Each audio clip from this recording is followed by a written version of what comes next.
Yo, welcome to Physics with Vinay. Hi, I'm Vinay and I'm back with a one-shot series for JEE Mains 2025. आज के lecture में we're going to study thermodynamics. Thermodynamics में we're going to study kinetic theory of gases. उसके बाद the laws of thermodynamics. तो start to end सारे concepts cover करेंगे, सारे theory करेंगे and lots of PYQs. As always, I hope that you're sharing my videos with your friends and with people who are aiming for JEE Mains 2025. जितना ज़्यादा share करोगे उतना ज़्यादा मुझे motivation रहेगा to continue this one-shot series for you guys. Alright, so I hope you are as excited as I am.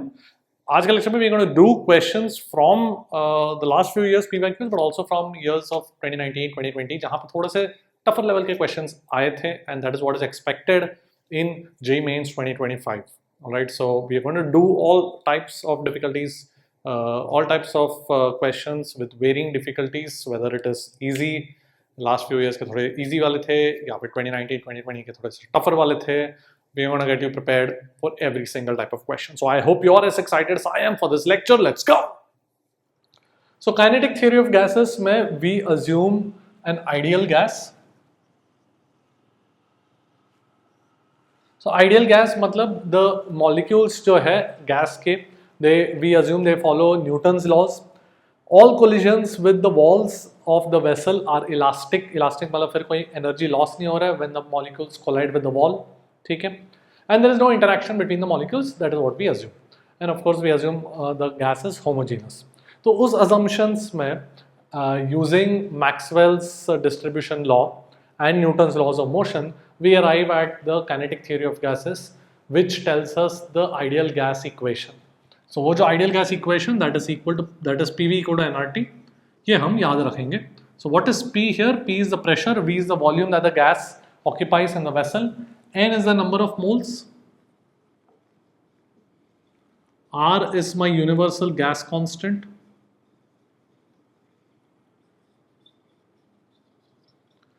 T of course is my temperature of the gas. ठीक है, तो R का value around 8.314 कितना SI units क्या होगा इसका?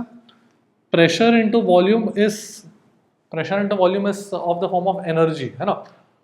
बाद में देखेंगे अपन pressure into change in volume is the work done वगैरह देखेंगे, तो वर्क एनर्जी सबका सेम यूनिट्स होता है, joules, moles and kelvin. Joule per mole पर केल्विन. तो अपन ये याद रखेंगे. कभी कभार अप्रॉक्सीमेटली इसको 25/3 भी लिख लेते हैं. ठीक है. ऑलराइट, सो ये मेरा PV equal to nRT is the ideal gas equation. इसको एक और तरीके से लिखा जा सकता है. द नंबर ऑफ मोल्स है, I can write it as the mass of the gas divided by the molar mass. This is the mass of the gas divided by molar mass. What is molar mass? Molar mass is the mass of 1 mole of gas. ठीक है. सो इस molar mass को मैं capital M से represent करता हूँ. ठीक है. एंड मास ऑफ गैस को मैं डेंसिटी इंटू वॉल्यूम लिख सकता हूँ. Density into volume is mass divide by molar मास. ये चीज़ यहाँ पे सब्स्टिट्यूट करूँगा, वॉल्यूम कट जाएगा, तो I have P is equal to rho RT by M. तो ये जो इक्वेशन है that is you can say it's an alternate form of the ideal gas equation. Both are very much useful for us. ठीक है. तो दोनों चीज़ अपन याद रखेंगे. ऑलराइट, देख लो. Let's look at a question that came in JEE 2024.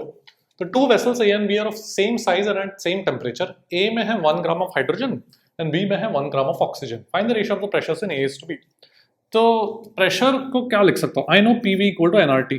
Correct. तो प्रेशर के लिए फॉर्मूला मेरे पास आ जाएगा nRT by V. So pressure in A divide by pressure in B would be number of moles in A, temperature of A divide by volume of A into, ये मैंने B के लिए लिख दिया. करेक्ट. वो डिनोमिनेटर में आ जाएगा ना pressure of B. Now temperature of A and temperature of B तो सेम है, बोला गया. Volume of A and volume of B भी बोला गया, सेम साइज बोला, सेम वॉल्यूम. R कट गया. तो basically this is the ratio of NA, the number of moles of A to B. Alright. तो अब मुझे नंबर ऑफ मोल्स देखना है. सो you should know that the molar मास मतलब mass of 1 mole. This is 2 grams. So number of moles of A would be, मतलब 1 mole of hydrogen gas has mass कितना? 2 grams. तो 1 ग्राम में कितना होगा? half a mole. Correct. And oxygen का molar mass is 32 ग्राम, ये पता होना चाहिए तुमको ऐसा फैक्ट, ठीक है। तो 1 ग्राम में कितना मोलर मास, कितने नंबर ऑफ मोल्स होंगे, 1/32 मोल्स, करेक्ट। तो हो गया, this will become 32 divide by 2, right. So ये बन जाएगा 16, so my answer would be 16। Basically अगर तुमको कुछ समझ में नहीं आ रहा है काइनेटिक थ्योरी ऑफ गैसेस में, तो एक ही चीज करना है तुमको, पीवी इक्वल टू एनआरटी लगाना है। फिर देखो, पहले लिखो पीवी इक्वल टू एनआरटी, फिर देखो क्या दिया गया क्वेश्चन में, क्या नहीं दिया गया, alright. But your questions, your solutions will always start with writing PV equal to nRT. देखो, so let's do a question that came in JEE 2022। तो काफी, लाइक आई सेड, सब फॉर्मूला बेस्ड क्वेश्चंस आते हैं, तो काफी स्ट्रेट फॉरवर्ड क्वेश्चन है। when gas filled in a closed vessel is heated by raising its temperature by 1 degree Celsius, pressure increases by 0.4%। तो पूछा गया है फाइंड द इनिशियल टेम्परेचर, ठीक है। सो बहुत ही स्ट्रेट फॉरवर्ड क्वेश्चन है, लाइक आई सेड, सब फॉर्मूला बेस्ड ही होते हैं generally, and if you know the formula you should be able to do this question very quickly in your exam. So let's see, अपने पास कौन सा equation है, पीवी इक्वल टू एनआरटी, बस वही अप्लाई करता रहना। So I can write PV is equal to nRT, ठीक है। So initially let's say pressure is P0, temperature is T0, ठीक है ना। वॉल्यूम कांस्टेंट है बिकॉज क्लोज वेसल है, उसमें number of moles obviously constant है, R तो कांस्टेंट है। So can I say change in pressure को, if you change the pressure by some amount, what is going to change? Temperature is going to change by some amount, but how much is that change? How much is the change in temperature? 1 degree Celsius. 1 degree Celsius is also 1 Kelvin. Change in 1 degree Celsius is equal to change in 1 Kelvin, change by 1 Kelvin, ठीक है। So ये मैंने change in temperature लिखा है, ये मैंने change in pressure लिखा है। अब मैं इसको डिवाइड करता हूँ, क्यों डिवाइड करूंगा, बिकॉज मुझे 0.4% दिया हुआ है। 0.4% दिया हुआ मतलब delta P by P0 is 0.4/100, ठीक है। So that is why I divide this. So question में क्या इन्फॉर्मेशन दिया, उस हिसाब से you have to do the mathematical manipulation. So 2/1 करूंगा, so I have delta P by P, delta P0 by P0, तो कितना आ जाएगा 0.4/100। वॉल्यूम तो कट गया, NR कट गया, 1/T0, ठीक है। सो T0 इज 100 बाई 0.4 मतलब 1000 बाई 4 मतलब 250 केल्विन, ठीक है। Not very difficult at all, काफी स्ट्रेट फॉरवर्ड है, देख लो। Now let's look at a good level question जो JEE 2022 में ही आया था, जहाँ पे मिक्सचर ऑफ गैसेस की बात करते हैं, ठीक है। तो यहाँ पे this is the kind of question जहाँ पे students get stuck, they waste time और they are not able to do it all. तो जब मिक्सचर ऑफ गैसेस की बात करते हैं, तो जैसे कि let me read this question, mixture of hydrogen and oxygen has a volume of 2000 centimetre cube, temperature 300 kelvin and a pressure of 100 kilo pascal and a mass of 0.76 grams, ठीक है। सो एक वेसल है, उसमें हाइड्रोजन भी है, oxygen भी है, volume vessel का इतना है, टेम्परेचर इतना है, प्रेशर इतना है, मास इतना है, ठीक है। So find the ratio number of moles of hydrogen to oxygen. तो यहाँ पे द मेन आइडिया और the key to this solution is when you write PV equal to nRT, you can write it for the entire mixture, मतलब this pressure is due to both the gases, volume है। So यहाँ पे you have to realize that the total volume of the gas is 2000 centimetre cube, ठीक है। तो ऐसा मत करना कि हाइड्रोजन का 2000 प्लस ऑक्सीजन का 2000 तो 4000 कर दिया, वो गलती मत करना। पूरा गैस इज ऑक्यूपाइंग कितना, पूरा मिक्सचर इज ऑक्यूपाइंग कितना, 2000 सेंटीमीटर क्यूब, ठीक है।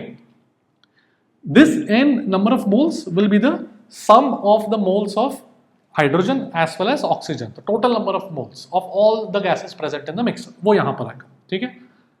and R and T, ठीक है। so let's do this question।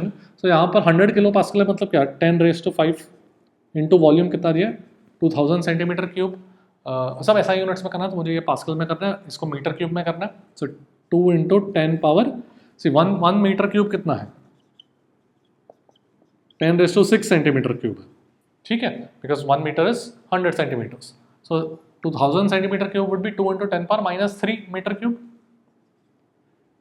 should be equal to number of moles which is unknown to us into R। now R का value क्या लेना है यहाँ पे क्वेश्चन में अगर नहीं दिया गया, तो कैलकुलेशन थोड़ा इजी करने के लिए we can take it as 25/3, ठीक है। एंड टेम्परेचर कितना दिया है 300 केल्विन, ठीक है। नाउ यहाँ से मुझे नंबर ऑफ मोल्स निकलेगा, क्योंकि मुझे रेशो चाहिए, तो मुझे टोटल नंबर ऑफ मोल्स चाहिए पहले, and then I will figure out individually कितना ऑक्सीजन का है, कितना हाइड्रोजन का है, ठीक है, तो सबसे पहले यहाँ से n कैलकुलेट कर लेते हैं, which is the total number of moles present in the container. तो ये कितना बन जाएगा, देखो 2 × 10⁻2 बन जाएगा, यहाँ पे 100 और ये 100 कट जाएगा, ये 3 ये 100 हो गया, ये 100 10⁻5 10⁻³ सब कुछ कट गया, तो n का वैल्यू आ गया 2/25। ठीक है, सो ये बन जाएगा 200/25 इंटू 10⁻², मतलब 8 × 10⁻², मतलब 0.08। इस तरीके से मैं कैलकुलेशन पर्सनली करता हूँ, जब भी ऐसा फ्रैक्शन आया, डेसिमल आया, फटाफट 100 से मल्टीप्लाई डिवाइड करके I try to make it into integer form. ये 8 बन गया इंटू 10⁻²। ठीक है, now this 0.08 is equal to the number of moles of hydrogen plus number of moles of oxygen. Is there any other information given in the question? Yes. Total mass of the gas is how much? 0.76 grams. तो इसका मतलब मुझे पता है कि 1 mole of hydrogen का कितना मास होता है, 2 grams, and 1 mole of oxygen का कितना मास होता है, 32 grams. So can I say that 0.76 grams is the mass of hydrogen plus mass of oxygen. Mass of hydrogen कितना होगा, number of moles of hydrogen into 2 grams plus oxygen का molar mass कितना है, 32 into number of moles of oxygen. ठीक है, तो ये चीज़ मेरा साइमल्टेनियस इक्वेशंस बन गया. तो अब मुझे सॉल्व करके आंसर निकालना है. तो it is quite straight forward now. जैसे कि मैं इसको अगर इस इक्वेशन को सॉल्व करूँ तो 2 से तो पहले डिवाइड कर लेता हूँ सब जगह, तो ये 0.38 बन जाएगा. Should be number of moles of hydrogen. Number of moles of hydrogen को can I write it as 0.08 minus oxygen. ठीक है, प्लस यहाँ पे कितना 16 बचेगा, 2 से डिवाइड किया ना मैंने, plus 16 times number of moles of oxygen.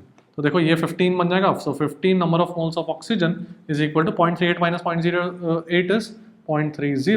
So number of moles of oxygen would be 0.02 and therefore number of moles of hydrogen would be 0.06. तो रेशियो क्या पूछा है, हाइड्रोजन टू ऑक्सीजन, तो मेरा आंसर हो जाएगा 3:1. ठीक है, alright. So not a difficult question, but तुम्हारा कॉन्सेप्ट क्लियर होना चाहिए. मेन मिस्टेक जो बहुत सारे स्टूडेंट्स करते हैं इस क्वेश्चन में कि वॉल्यूम को डबल कर देते हैं. उनको लगता है कि हाइड्रोजन का भी वॉल्यूम, ऑक्सीजन का भी वॉल्यूम. नहीं, एक ही कंटेनर है, एक ही वॉल्यूम, 2000 सेंटीमीटर के. ठीक है, ऑलराइट. तो थोड़ा सा टाइम लग सकता है इस क्वेश्चन को सॉल्व करने को, but you should be able to get the answer. देख लो. Let's look at a really nice question जो JEE 2019 में आया था. मेरे पास एक वर्टिकल सिलेंडर है एंड एक पिस्टन है that is free to move. ठीक है, मतलब फ्री टू मूव मतलब कोई फ्रिक्शन नहीं. इस पिस्टन का मास m है लेट्स से, एंड इक्विलिब्रियम में है पिस्टन बोला गया है. तो ऊपर का लेंथ L1 है, नीचे का लेंथ L2. यहाँ पे आइडियल गैस है n moles and same temperature. ठीक है, तो 2 आइडियल गैस भरे हुए हैं ऊपर और नीचे. Find the mass of the piston. Alright, so यहाँ पर it's a nice question because we will have to do some sort of mechanics मतलब अपने को फोर्स इक्वेशन लिखना पड़ेगा पिस्टन पर. तो यहाँ पे it's like a mechanics and thermodynamics combined question. तो अगर मैं पिस्टन पे फोर्स इक्वेशन लिखूँ, सो लेट्स से ऊपर प्रेशर P1 है और नीचे प्रेशर P2 है. तो ऊपर से गैस का प्रेशर का फोर्स कितना लगेगा, P1 इंटू एरिया, और नीचे से कितना लगेगा, P2 इंटू एरिया, एंड एक mg है. तो फोर्स बैलेंस करते हैं. Downward forces P1A plus mg and upward forces P2A. ठीक है, ऑलराइट. अब P1 को और P2 को मैं कैसे एक्सप्रेस करूं? I don't know P1 P2. I want the answer in terms of N T L1 L2. इस तरीके से मुझे आंसर चाहिए. ठीक है, तो ये वर्टिकल सिलेंडर है तो इसलिए अपने ग्रेविटी लगाया. तो यहाँ पर मैं P1 P2 कैसे लिखूं? As always we go to our kinetic theory of gases वाला ideal gas equation, PV = nRT. So can I say P1, अगर मैंने पिस्टन का एरिया A माना है तो इसका वॉल्यूम कितना हो जाएगा, एरिया इंटू L1, और नीचे वाले का वॉल्यूम कितना हो जाएगा, area into L2. Correct. So P1 into volume should be equal to nRT. So P1 का वैल्यू हो जाएगा nRT डिवाइड बाय AL1. मुझे एक्चुअली P1 इंटू A ही चाहिए, तो A एरिया वहीं पे रखता हूँ लेफ्ट हैंड साइड पर. Similarly P2 into area would be nRT divide by L2. Correct. Same equation यहाँ पे PV = nRT लिख के अभी वो अपने को सब्स्टिट्यूट करना है. So mg would be equal to P2 minus P1 into area. So ये बन जाएगा मेरे पास nRT. ठीक है, मैंने क्या किया, P1A को राइट हैंड साइड पे ले लिया और ये सब्स्टिट्यूट कर दिया यहाँ पर. हो गया. तो मेरा मास का वैल्यू आ जाएगा nRT/g into 1/L2 minus 1/L1. और ये ऐसे ऑप्शंस में थे. ओके, तो इस तरीके से अपन मास ऑफ द पिस्टन निकाल सकते हैं. So it's a nice question because it combines some force equation and KTG. देख लो. Let's talk about the common speeds that are associated with ideal gas. तो सबसे पहले तो RMS स्पीड. आरएमएस स्पीड क्या है? Root mean squared. मतलब क्या करते हैं अपन? उल्टा जाते हैं, पहले स्क्वायर करते हैं कोई स्पीड को, फिर उसका एवरेज लेते हैं। मीन मतलब एवरेज लेते हैं। I am using this symbol for average, ठीक है। फिर अपन स्क्वायर रूट लेते हैं। This is my VRMS। तो इसका मतलब क्या? What does this physically mean? कि सपोज मेरे पास, suppose I have 3 molecules, let's say उसका स्पीड है of speeds 1 meter per second, 2 meter per second, 3 meter per second, ठीक है। हाइपोथेटिकल मतलब इमेजिनरी सिचुएशन कंसिडर करो तुमको एक्सप्लेन करने को एक बेसिक एग्जांपल से, कि मेरे पास 3 ही मॉलिक्यूल है एंड उनका speeds 1, 2 and 3 meter per second दिया गया। So what is the RMS speed इस तरीके से अगर पूछा गया तो पहले क्या करना है अपने को? स्क्वायर करना है। तो सबका स्क्वायर्स कितना हो जाएगा? 1 स्क्वायर, 2 स्क्वायर, 3 स्क्वायर। फिर मुझे मीन लेना है। अब इन तीनों का मीन लेना है। किसका मीन लेना है? 1 2 3 का नहीं, 1 स्क्वायर, 2 स्क्वायर, 3 स्क्वायर का मीन ऐड करके डिवाइड बाय 3 करूंगा। 3 मॉलिक्यूल है, फिर स्क्वायर रूट लेना है and this is what is your RMS speed, ठीक है। तो ये हो जाएगा 9 + 4 13 + 1 40। तो ये तो एक इमेजिनरी हाइपोथेटिकल सिचुएशन हो गया जहाँ पे मेरे पास सिर्फ 3 मॉलिक्यूल है। इन रियलिटी ऑब्वियसली बहुत सारे मॉलिक्यूल्स हैं and the calculation for this comes through what is known as the Maxwell distribution law, जो ऑब्वियसली अपन करेंगे नहीं, but we should remember the result which is equal to √3 RT/m। ये अपन याद रखेंगे। What is R? Universal gas constant, T is the temperature, m is the molar mass, ठीक है। यहां पर एक चीज है, ये जो मैं लिख रहा हूं यहां पर VRMS, the most common mistake that students do is not substituting in SI units. What do I mean by that? मैं अगर एक एग्जांपल दूं, सपोज मेरे पास I want to calculate the VRMS for oxygen at let's say 300 kelvin, ये calculate करना है मुझे, ठीक है। सो बन जाएगा √3 इंटू R का वैल्यू 25/3 अप्रोक्सीमेटली मैं ले सकता हूँ, into 300 kelvin divided by molar मास। अब मोलार मास ऑफ ऑक्सीजन कितना है? तुम 32 बोलोगे और 32 सब्स्टिट्यूट करोगे तो गलत हो जाओगे, because this is 32 grams. 1 mole of oxygen is 32 grams. अपने को क्या करना है? किलोग्राम्स। यहाँ पे अपने को SI यूनिट में, सब कुछ SI यूनिट में डालना है, ठीक है। So divided by 32 into 10⁻³ alright. So इस तरीके से मुझे ये सॉल्व करना होगा अगर पूछा गया तो। This is the most common mistake that students do, they forget that this 32 grams is in grams, is not SI units. तो SI यूनिट्स में कन्वर्ट करके किलोग्राम्स में लिख दे रहा हूँ, ठीक है। ठीक है, मैं कैलकुलेट नहीं कर रहा हूँ, वो तो कैलकुलेशन तुम कर लोगे। I just wanted to show you कि don't fall for this mistake, okay. अच्छा, ये तो मेरे पास RMS स्पीड हो गया। अभी और भी दूसरे स्पीड्स के बारे में बात करते हैं, पहले ये देख लो। The other speed is the average speed,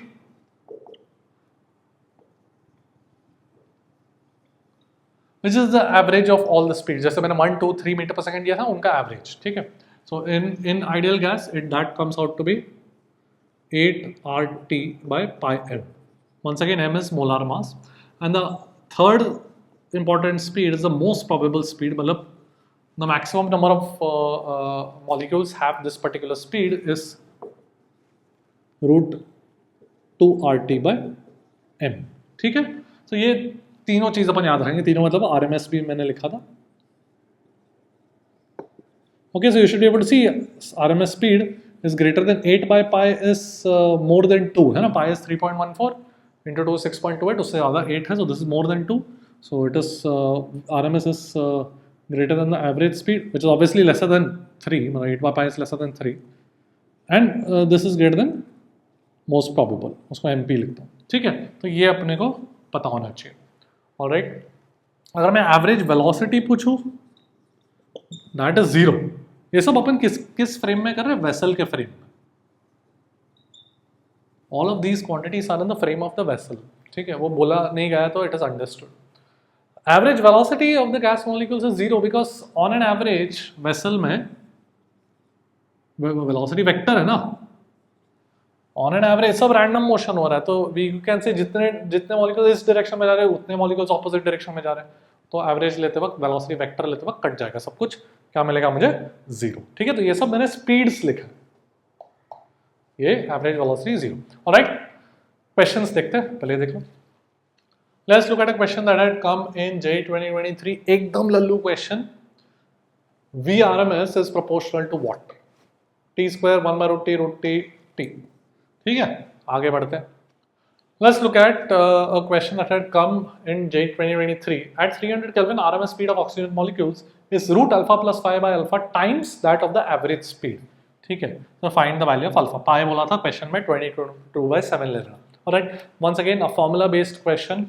So RMS speed कितना होता है? √3 RT by m। ठीक है, एंड मोस्ट कौन सा बोला? Average speed. एवरेज स्पीड कितना होता है?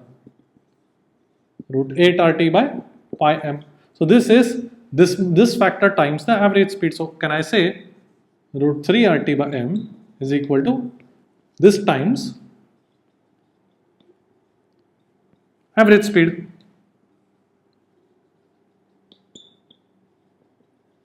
ठीक है, तो अभी क्या करूं मैं? स्क्वायर कर दूंगा दोनों साइड पे।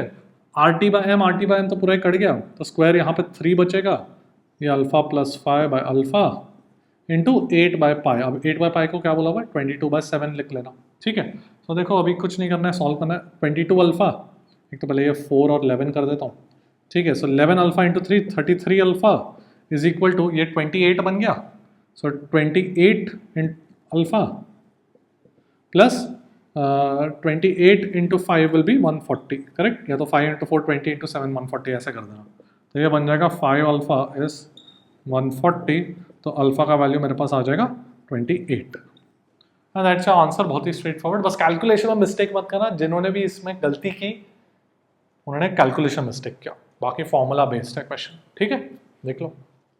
Now let's talk about the concept of collision frequency. तो कोलिजन फ्रीक्वेंसी क्या है? It is the number of collisions occurring between molecules per unit time। Frequency मतलब पर यूनिट टाइम होता है, किस चीज का फ्रीक्वेंसी है?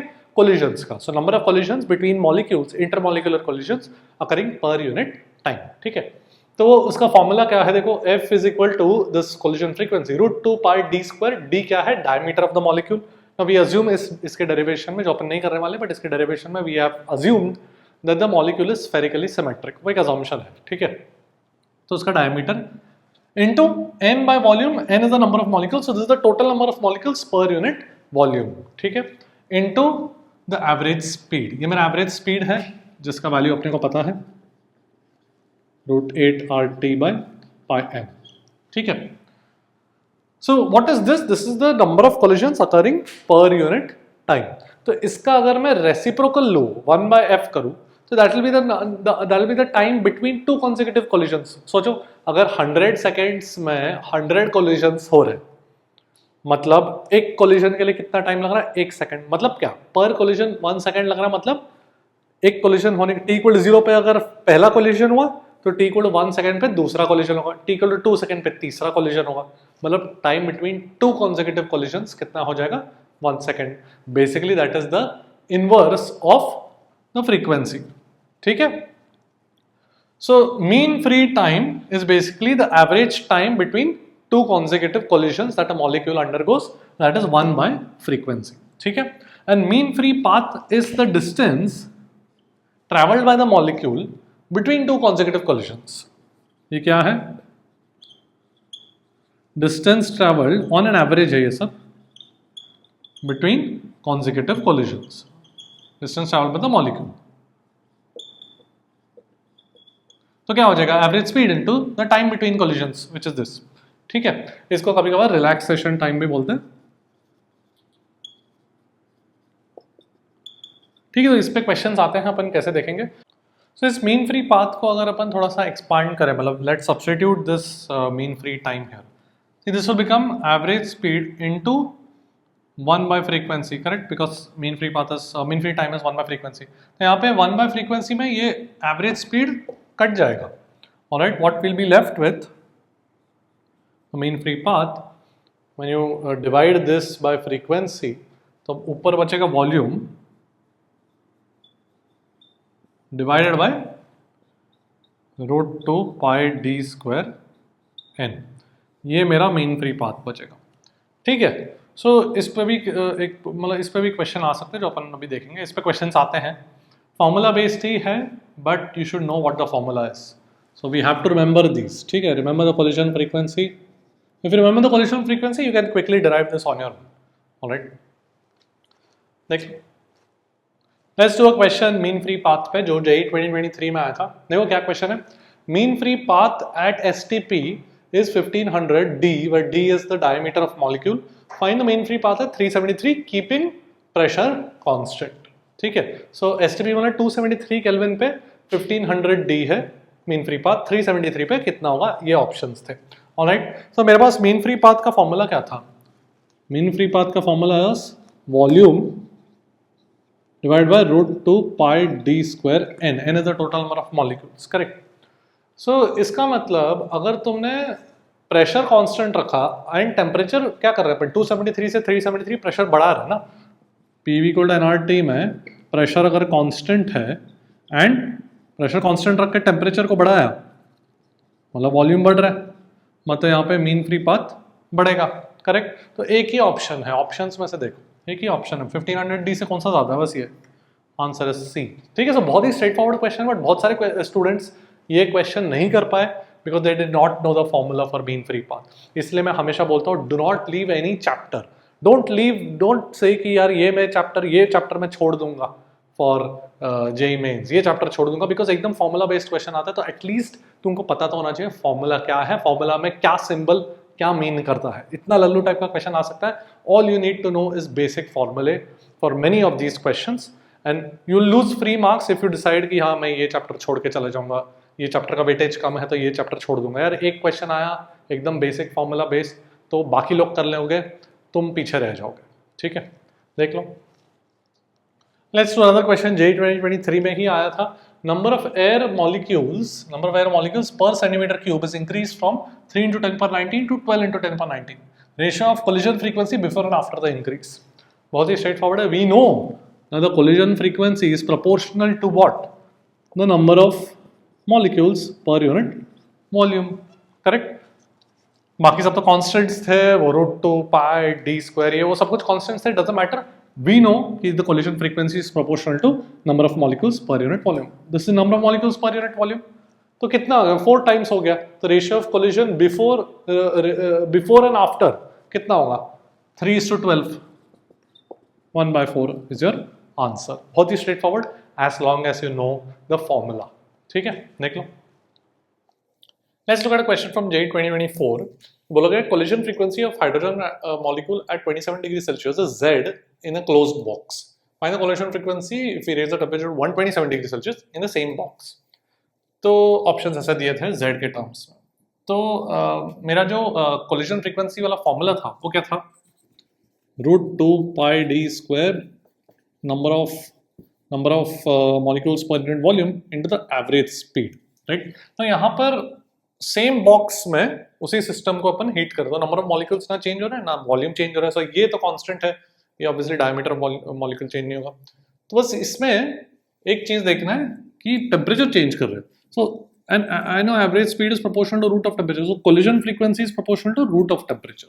ठीक है, so I can say that let's say Z dash is a new collision frequency divided by Z would be equal to root of the new temperature. But now just make sure कि अपन we convert it into kelvins. ठीक है, so 127 degree Celsius plus 273 would be 400 Kelvin. तो 400 Kelvin divided by initially it is 27 degree Celsius मतलब 300 Kelvin. तो ये बन जाएगा root of 4/3 मतलब 2/√3. So Z dash would be 2/√3 times Z. ठीक है, तो बस अपने को carefully ये करना है। Alright, देख लो।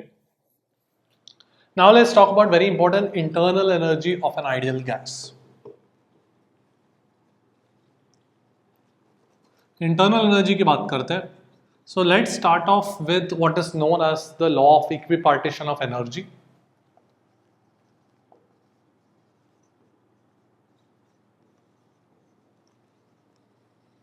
So equipartition of energy क्या बोलता है कि each degree of freedom, अब क्या है ये डिग्री ऑफ फ्रीडम मैं समझाता हूं, पहले स्टेटमेंट देख लेते हैं।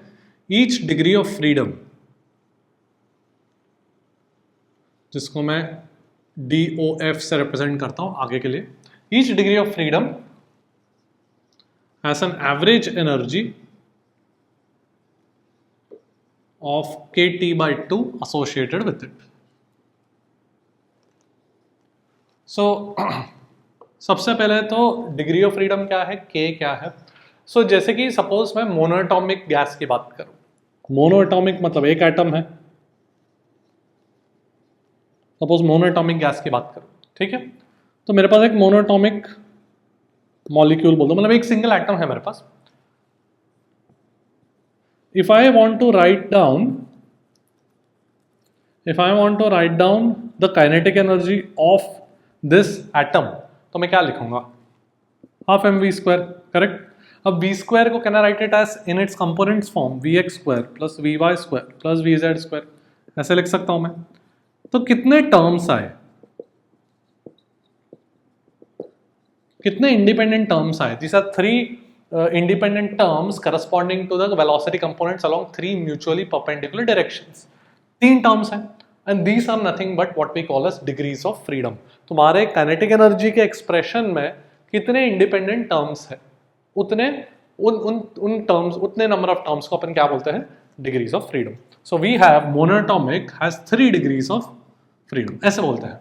So what does this law of equipartition of energy state, that it has an energy, kinetic energy is consisting of 3 terms. So each degree of freedom has an average energy of kT by 2.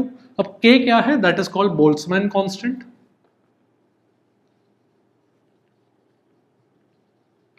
इसका value is 1.38 into 10 power minus 23 और units क्या होगा, energy is kT by 2.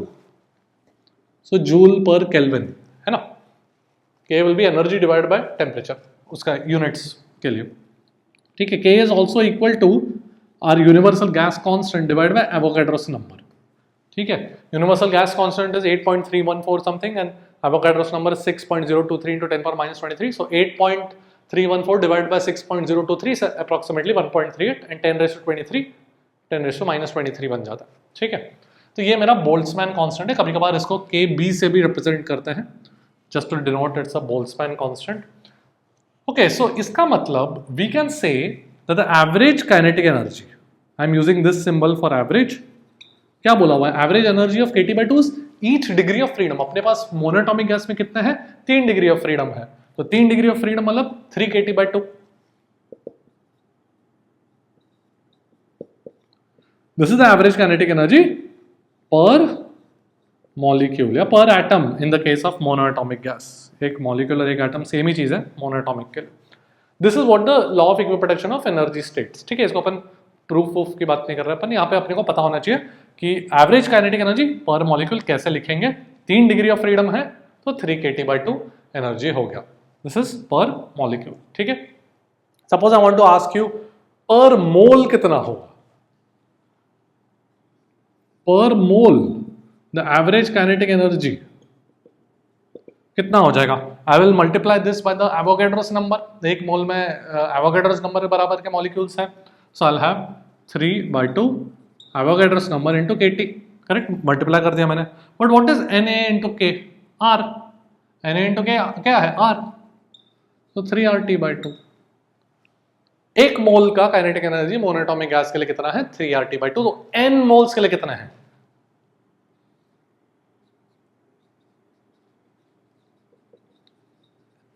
एक मोल के लिए 3RT by 2 है, तो n moles के लिए कितने हैं, 3nRT by 2. And that is what we call as the internal energy. The internal energy is just the energy of the gas. एक मोनोएटॉमिक गैस है, उसको कौन सा एनर्जी है उसके पास, काइनेटिक एनर्जी है.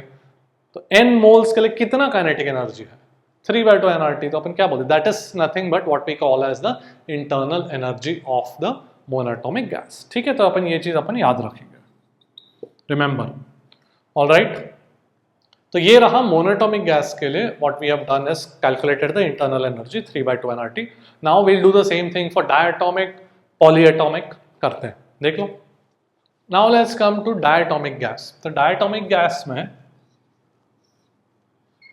you have 2 atoms connected, you can say connected by some bond, ठीक है. तो सबसे पहले तो we are going to consider what is known as the rigid diatomic gas, मतलब the distance between the two atoms is a constant, ठीक है।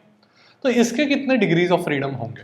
सो what this can do is, ये जो डायटोमिक गैस, डायटोमिक मॉलिक्यूल है, it can translate along the x axis, it can translate along the y axis and it can translate along the z axis। ये तो तीन चीज कर ही सकता है इंडिपेंडेंट डायरेक्शंस में। तो तीन ट्रांसलेशनल डिग्रीज ऑफ फ्रीडम तो है ही, बट देयर आर मोर।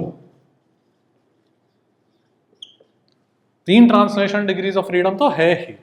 तो यू शुड रियलाइज कि कोई भी मॉलिक्यूल के लिए तीन ट्रांसलेशन डिग्रीज ऑफ फ्रीडम तो होने ही वाले। These are called translational degrees of freedom. Monatomic gas में the only degrees of freedom were translational, कुछ रोटेशन का कॉन्सेप्ट नहीं था। We are treating atom as a point object, ठीक है। जस्ट इमेजिन मन में these are like point objects. ये जो एटम्स है they are like point objects, ठीक है। So any molecule whether it is monatomic, diatomic और polyatomic, whatever, it can translate in x, y and z direction and therefore it can definitely have three translational degrees of freedom, but there are more। एक diatomic gas है वो rotate भी कर सकता है। किस तरीके से रोटेट कर सकता है? Suppose this is my x axis, this is my y axis, this is my z axis, ठीक है। तो x axis is along the molecule, y axis perpendicular इस वे, z एक्सिस परपेंडिकुलर आउटवर्ड्स। तो जो डायटोमिक मॉलिक्यूल है it can rotate about the y axis, correct. ये मेरा जो फिंगर है जो y एक्सिस है उसके अबाउट रोटेट कर रही है।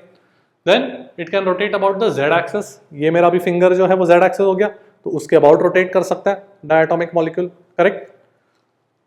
But it can not rotate about the x axis because there is no concept of rotation about the x axis, because वो ऑलमोस्ट मतलब जीरो थिकनेस है वो पूरे मॉलिक्यूल का, पॉइंट ऑब्जेक्ट्स है। तो ये वाला रोटेशन का मतलब कुछ है ही नहीं, सेंसलेस है, बिकॉज वो पॉइंट ऑब्जेक्ट्स कनेक्टेड, ठीक है। So there are two degrees of, two we said there are two rotational degrees of freedom,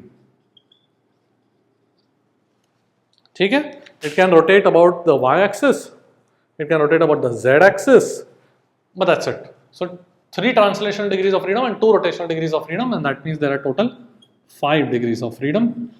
तो इंटरनल एनर्जी कितना हो जाएगा, कितना एनर्जी हो जाएगा पर मॉलिक्यूल? इफ आई राइट पर मॉलिक्यूल, कितना एनर्जी हो जाएगा? 5 kT/2। सो पर मोल कितना हो जाएगा?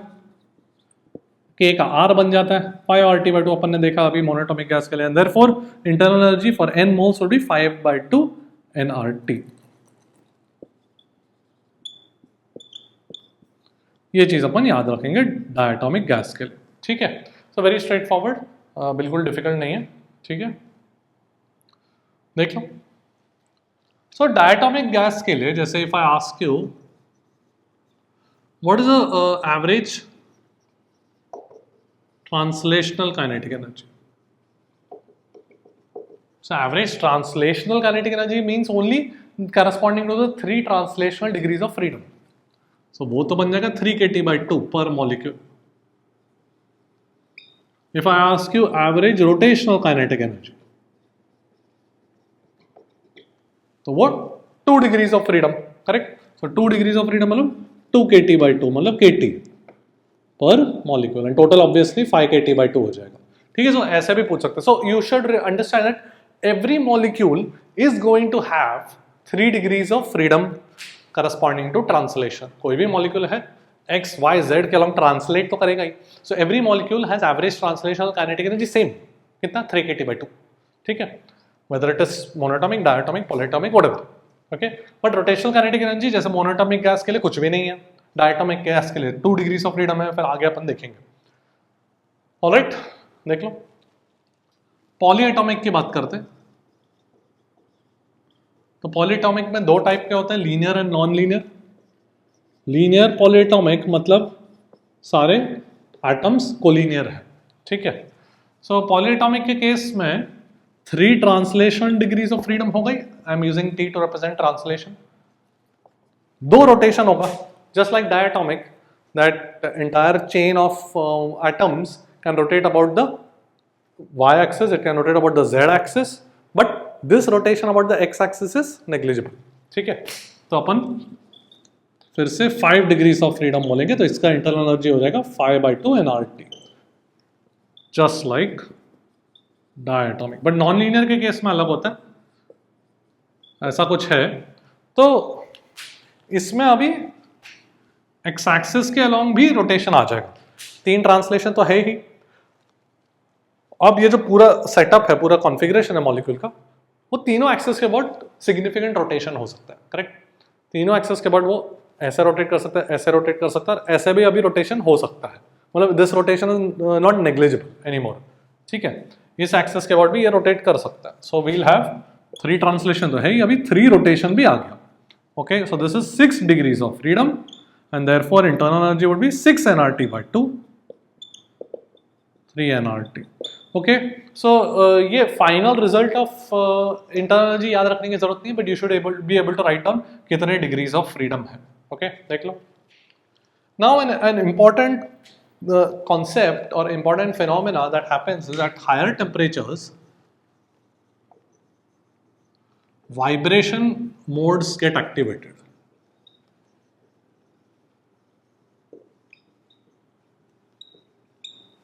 मतलब जैसे डायटोमिक गैस है, उसको अभी रिजिड नहीं मान सकते, you can call it a non rigid diatomic gas suppose. So इसका मतलब यू कैन इमेजिन कि it's connected by a spring. Actually obviously spring नहीं होता, बट जस्ट टू विजुअलाइज की what is happening is that now there are 3 things that are happening, translation, rotation, but now एक oscillation भी हो रहा है। This can also oscillate. So there is a vibration, or they can vibrate, this molecule can vibrate. So there is an additional vibrational degree of freedom. So this has 3 translation plus 2 rotation plus 1 vibrational degree of freedom. अब vibration का थोड़ा सा अलग concept है, अलग in the sense that it has 1 vibrational degree of freedom has 2 terms. One is kinetic energy of vibration, but जैसे यहाँ पर कुछ तो इंटरेक्शन है, स्प्रिंग मैंने विजुअलाइजेशन के लिए ड्रॉ किया, बट मुझे पता है स्प्रिंग में पोटेंशियल एनर्जी स्टोर होता है, तो वैसे ही इन दोनों के बीच का जो इंटरेक्शन है उसमें भी पोटेंशियल एनर्जी भी स्टोर होता है। सो 1 वाइब्रेशनल डिग्री ऑफ फ्रीडम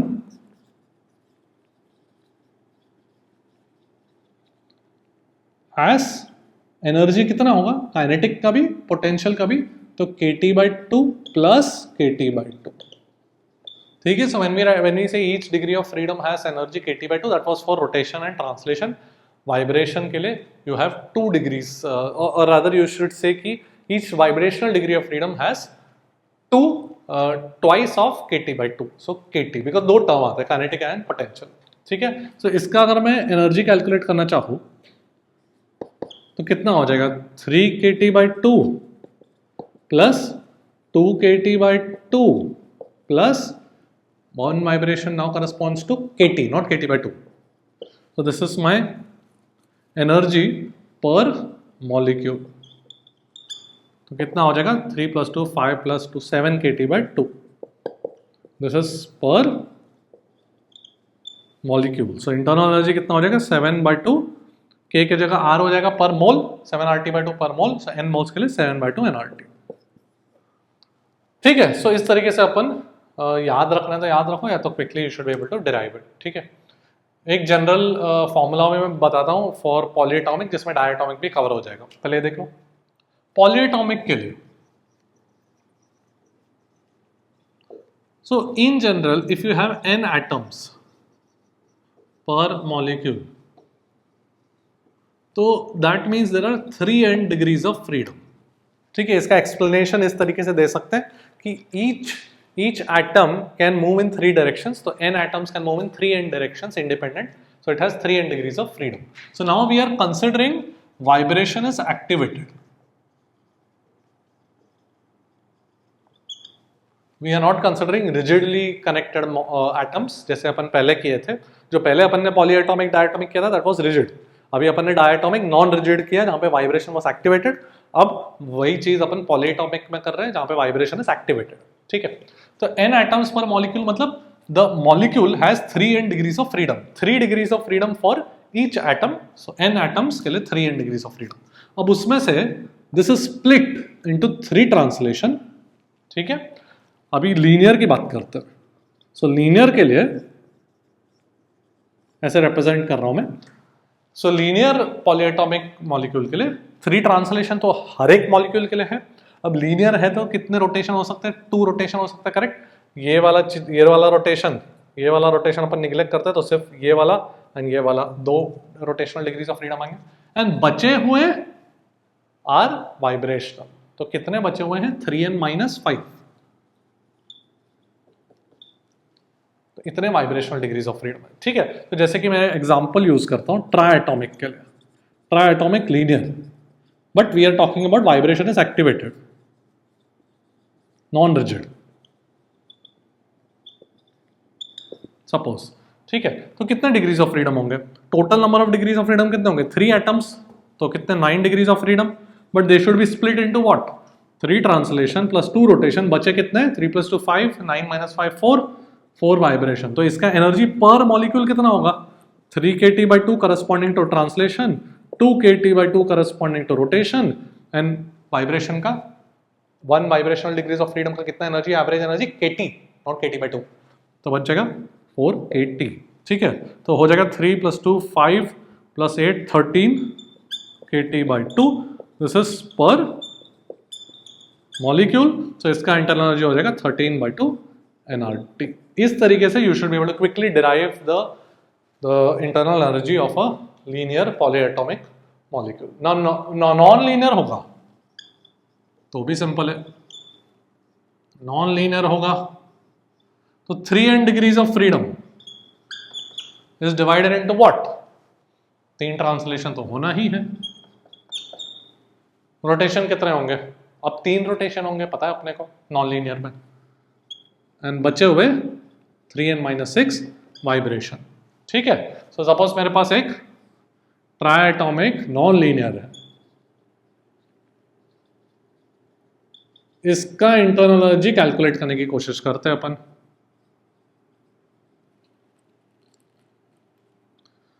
तो सिंपल है, पर मॉलिक्यूल कितना एनर्जी होगा? ट्रांसलेशन का कितना?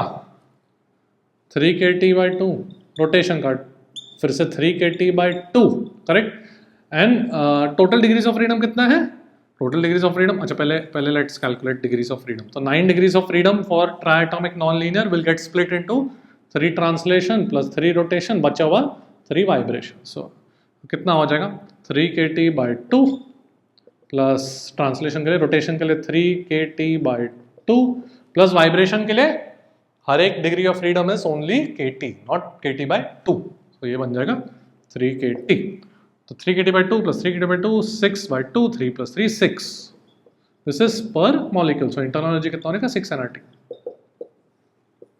सो फटाफट अपन निकाल सकते हैं, as long as the concepts are crystal clear, you should be able to do this all एकदम फटफट, ठीक है। तो अच्छी तरह से देख लो, इसको समझ लो, नोटबुक में लिख लो, प्रैक्टिस कर लो, ठीक है।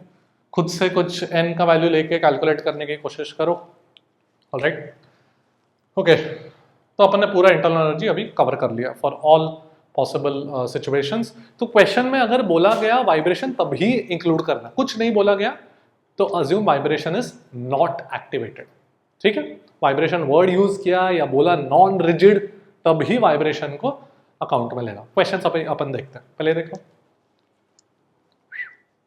Now let's look at a question that came in JEE 2023 में आया था। Gas mixture consists of 2 moles of oxygen and 4 moles of neon, ठीक है। तो ये डायटोमिक, ये monoatomic. At temperature T, neglecting vibration, find the internal energy of the system। ये पूछा गया है क्वेश्चन में, तो ये ऑप्शंस दिए थे। तो बहुत ही straightforward, just formula based है। पहले डायटोमिक के लिए निगलेक्टिंग ऑल वाइब्रेशन बोला हुआ है कि नहीं? तो इसका मतलब डायटोमिक के लिए कितने degrees of freedom? 3 translation and 2 rotation, तो टोटल 5 डिग्रीज ऑफ फ्रीडम। तो 5/2 nRT उसका इंटरनल एनर्जी हो जाएगा। एंड मोनोएटॉमिक का तो पता ही है अपने को कितना होता है, 3/2 nRT, ठीक है। सो ऑक्सीजन का कितना हो जाएगा? 5/2 into number of moles 2 into RT, plus neon is monoatomic, so 3/2 into number of moles कितना दिया? 4 इंटू RT, सिंपल। सो 5 इंटू ये 5 और ये 6, तो 11 RT मेरा आंसर हो जाएगा। ऑलराइट, सो बहुत ही straightforward, formula based as always, but formula पता होना चाहिए। देख लो, let's look at a question from JEE 2020। तो यहाँ पर मेरे पास ऐसा डायग्राम दिया गया था विद 3 एटम्स, सो एक ट्राइएटॉमिक मॉलिक्यूल है। Atoms are connected by massless rigid rods, ये बोला गया था। इसका मतलब क्या कि the vibration degrees of freedom have to be neglected. ठीक है. So the internal energy of 1 mole क्या है? So this is a non linear triatomic molecule, right? तो कितने कितने डिग्रीज ऑफ फ्रीडम होंगे? 3 ट्रांसलेशन प्लस 3 रोटेशन, करेक्ट?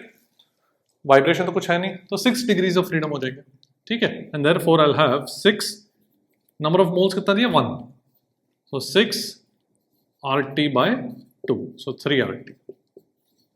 ठीक है, सिंपल सा क्वेश्चन है, बट ये डायग्राम देख के थोड़े स्टूडेंट्स डर गए थे. ऑलराइट, सो होपफुली ऐसा क्वेश्चन आया तो you will be able to do it in your JEE mains. देख लो. Now a very important question, and यहाँ पे मैंने बीवेयर लिखा है. I want you to be aware of the pitfall that can occur here, जो बहुत सारे स्टूडेंट्स कंफ्यूज हो जाता है इस पर्टिकुलर प्रॉब्लम में. कि मेरे पास देखो क्या लिखा है, क्वेश्चन पढ़ लेते पहले, then I will show you what the confusion is. Flask has argon and oxygen mixture at 27 degrees Celsius. Find the ratio of their average kinetic energy per molecule. तो यहाँ पर average kinetic energy NCERT में लिखा हुआ है कि when we talk about average kinetic energy per molecule, it actually means average translational kinetic energy. ठीक है? This means the average translational kinetic energy. Technically average kinetic energy should include rotational kinetic energy also, but NCERT में जो लिखा है वही अपन JEE mains के लिए apply करेंगे. सो एवरेज काइनेटिक एनर्जी अगर क्वेश्चन में बोला गया केटीजी के चैप्टर में, तो फिर इसका मतलब एवरेज ट्रांसलेशनल काइनेटिक एनर्जी है, which we know is 3/2 kT for all molecules, correct? कोई भी मॉलिक्यूल है, डायटोमिक, मोनोएटॉमिक, पॉलीएटॉमिक, सबके लिए 3/2 kT है. ठीक है, तो ये अपने को पता होना चाहिए. राइट, सो इसमें बहुत सारे स्टूडेंट्स कंफ्यूज हो गए because they thought that average kinetic energy should include obviously total kinetic energy which is includes rotational also. So उसमें फिर रेशियो 3:5 आने लग गया, तो ऑप्शंस में था ही नहीं, कंफ्यूज हो गया. So anyway, this means average translational kinetic energy, and therefore your answer would be 1:1 because हर एक मॉलिक्यूल के लिए सेम वैल्यू होता है. ठीक है, ऑलराइट, देख लो. So we finished kinetic theory of gases. हमने सारा कॉन्सेप्ट्स कवर कर लिया है, लॉट्स ऑफ पीवाईक्यूज भी कर लिया है.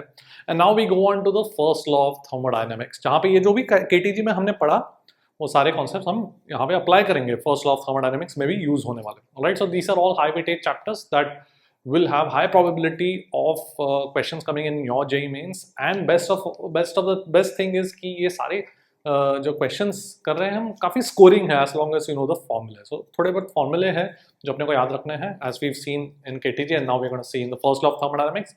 Let's go. So first law of thermodynamics की बात करते हैं. जो फर्स्ट लॉ बोलता है, it's very simple, is just a statement of energy conservation. कोई मेरे पास सिस्टम है, कोई भी सिस्टम है, आइडियल गैस हो सकता है, कोई भी किसी भी कोई भी सिस्टम हो सकता है. Suppose you provided with some heat, मतलब तुम एनर्जी प्रोवाइड कर रहे हो, then you do some work on it. So मतलब कोई there is something that is doing some work on the system, मतलब फिर से वो एनर्जी प्रोवाइड कर रहा है सिस्टम को, तो वो सिस्टम का एनर्जी बढ़ जाएगा.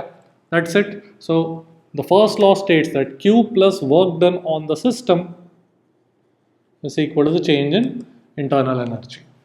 Change in internal energy. So basically तुमने जो सप्लाई किया एनर्जी हीट के थ्रू या वर्क करके, वो सब किस में चला गया? सिस्टम के इंटरनल एनर्जी में. ठीक है, so this is the change in internal energy.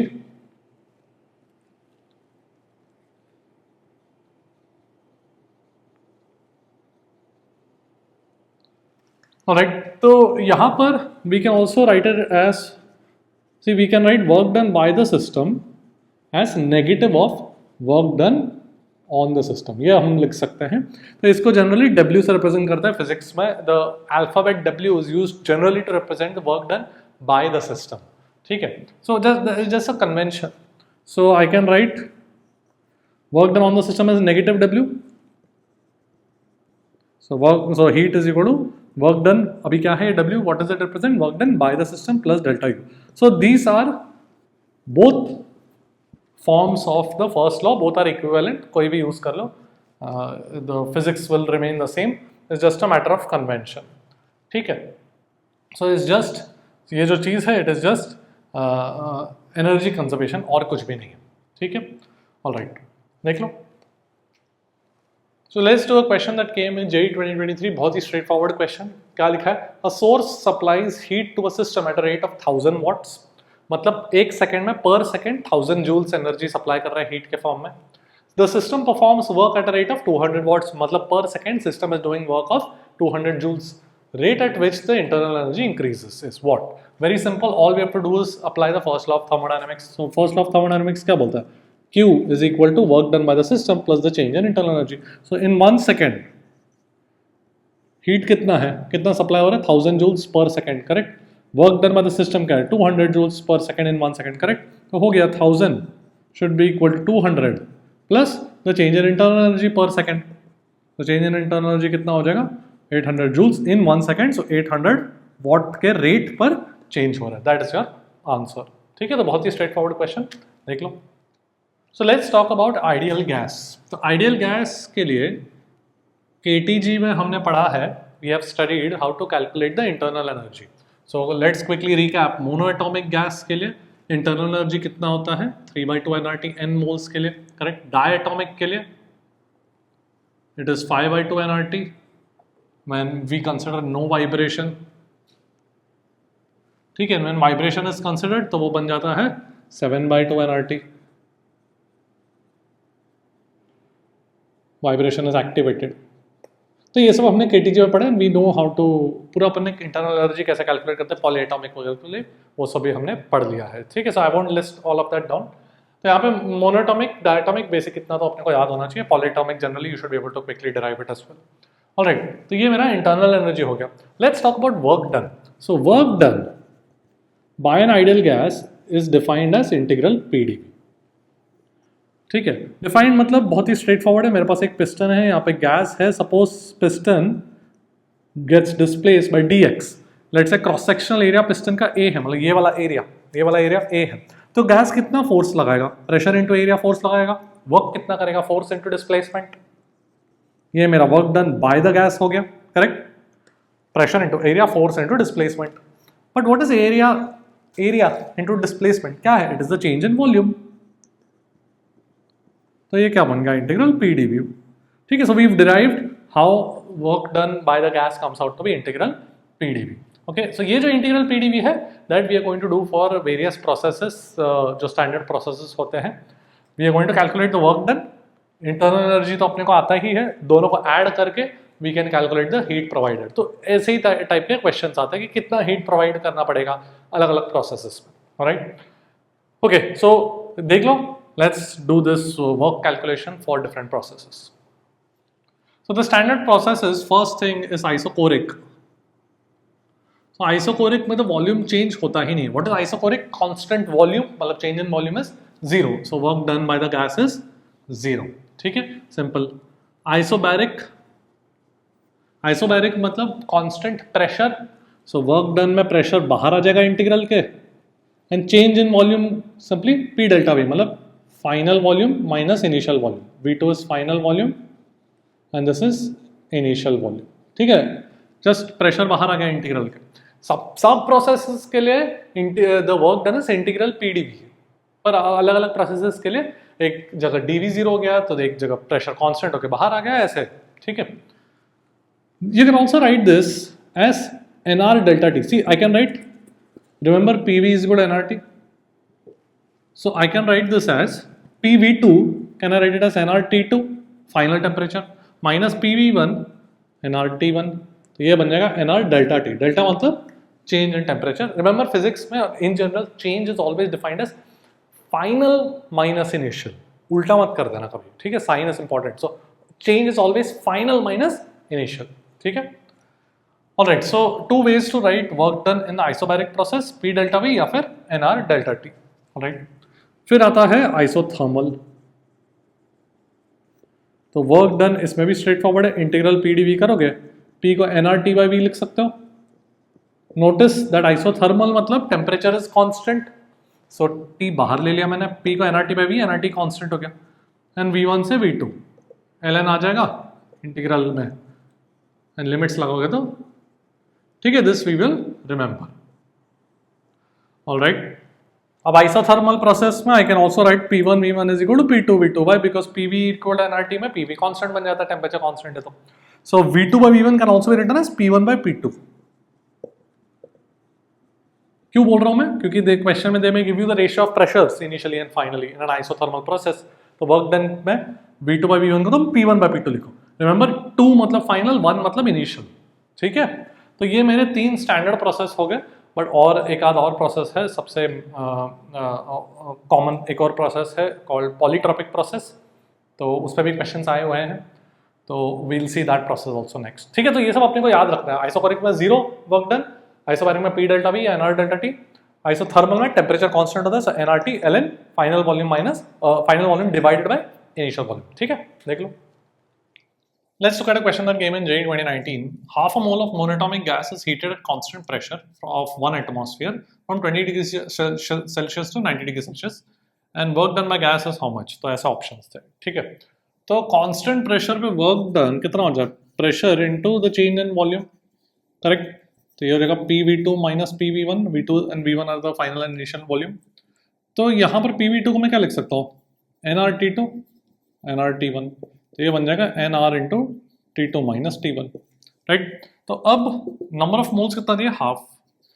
R का वैल्यू 8.3 ले सकते हैं, अपने को बस एस्टिमेट करना है ऑप्शन से। और T2 माइनस T1 कितना है? 70 degrees, 70 degree Celsius and 70 kelvin same है, change in temperature it is the same, 1 degree Celsius change and 1 kelvin change is same, ठीक है। ओके, तो this will be around 8.3 will be around 4 point something, 4 into 70 is 280, तो थोड़ा 280 से ज्यादा हो जाएगा। कौन सा आंसर सबसे क्लोजेस्ट? और 291 जूल्स। तो ठीक है, तो इस तरीके से क्वेश्चन में you just have to quickly estimate the answer, you don't have to spend time doing the actual calculation. देखो, let's talk about polytropic process.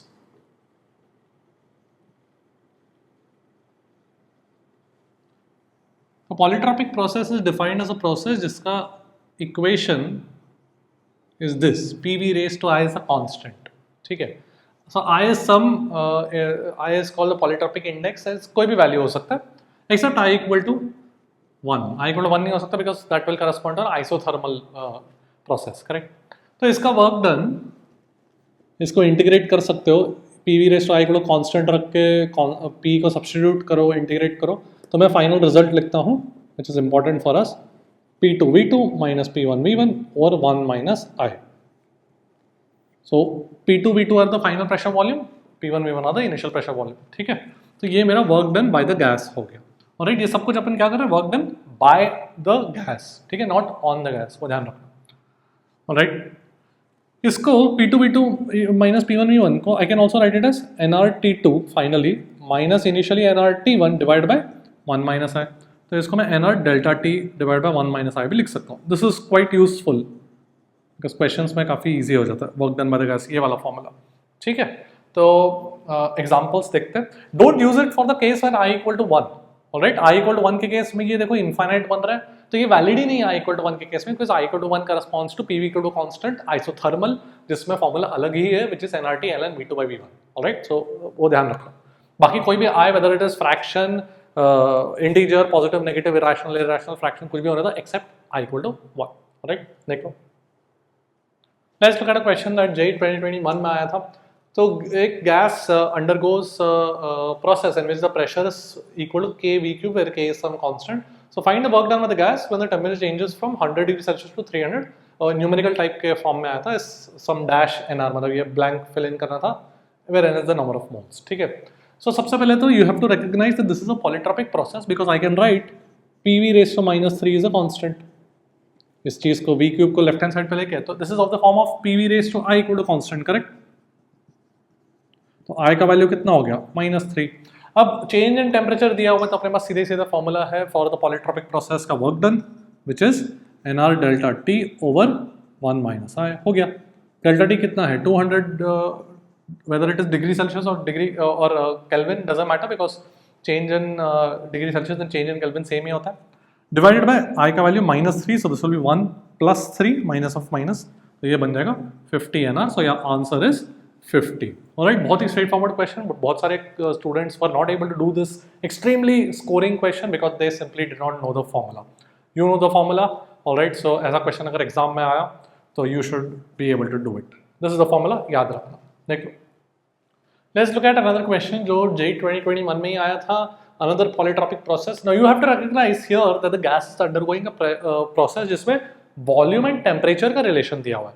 So you have to recognize कि this is again a polytropic process. Basically you remember that कोई भी ऐसा process है जिसमें powers of pressure, volume, temperature आ रहे हैं, they are related to each other. कोई addition, negative sign, plus minus कुछ भी नहीं आ रहा है. It's just product या फिर equality, V equal to temperature raised to something या pressure raised to something. You can always express it in the form of PV raised to I equal to constant. देखो कैसे. सबसे पहले तो this volume is equal to KT power 2 by 3. I know temperature को I can write it as PV by NR. So by eliminating temperature, I'll get a relation between P and V. Correct? तो क्या बन जाएगा मेरे पास? Volume is equal to, see सबसे पहले तो can I just raise the whole equation raised to 3 by 2? तो ये proportionality क्या आ जाएगा? T के बराबर आ जाएगा. Correct? T raised to 2 by 3 raised to 3 by 2 मतलब T बच जाएगा. अब V raised to 3 by 2 is proportional to, constant को हटा दिया मैं proportionality लिख रहा हूँ. टेम्परेचर में क्या लिख सकता हूँ? PV by NR. अब NR तो कांस्टेंट है. Correct? So therefore PV is proportional to V raised to 3 by 2. So PV is proportional to V raised to 3 by 2. So PV divided by V raised to 3 by 2 is proportional to constant. Is basically a constant. Correct? और ये क्या बन जाएगा? PV raised to minus half is a constant. ठीक है, तो इस तरीके से you understand that this relation is nothing but a polytropic process. थोड़ा indices अगर if you're not very comfortable with indices तो थोड़ा सा तुम रिवाइज कर लो यार. आई थिंक 8-9 स्टैंडर्ड में पढ़ते हो, कोई भी टेक्स्ट बुक, उस जमाने का टेक्स्ट बुक उठा के थोड़ा सा इंडाइसेस प्रैक्टिस कर लो तो बहुत ही यूजफुल हो जाएगा from here to here. Alright, now it's very straightforward. We know the work done कितना हो जाएगा, NR डेल्टा T. ठीक है, डेल्टा T दिया हुआ है, 90 केल्विन से चेंज हो रहा है ना temperature. Work done by the gas when the temperature changes by 90 kelvin divided by 1 minus I minus half 3 by 2. ठीक है, तो ये बन जाएगा 60 NR. So my answer is 60. Alright, so straightforward question, but I can guarantee that majority of the students were not able to do this question. First of all, they did not recognize that this is polytropic, and जिन्होंने recognize किया उनको formula याद नहीं था. ठीक है, so make sure that you remember the formula. देख लो. Let's talk about heat. तो अभी हमने internal energy तो पढ़ लिया है. We have studied how to calculate the work done in these processes. तो दोनों को ऐड करके फर्स्ट लॉ ऑफ थर्मोडायनेमिक्स से मुझे हीट निकल जाएगा. So now I can calculate the heat supplied in any of these processes that I want. ठीक है, so we are going to express the heat supplied in terms of what is called the molar heat capacity. So let's take a look at that.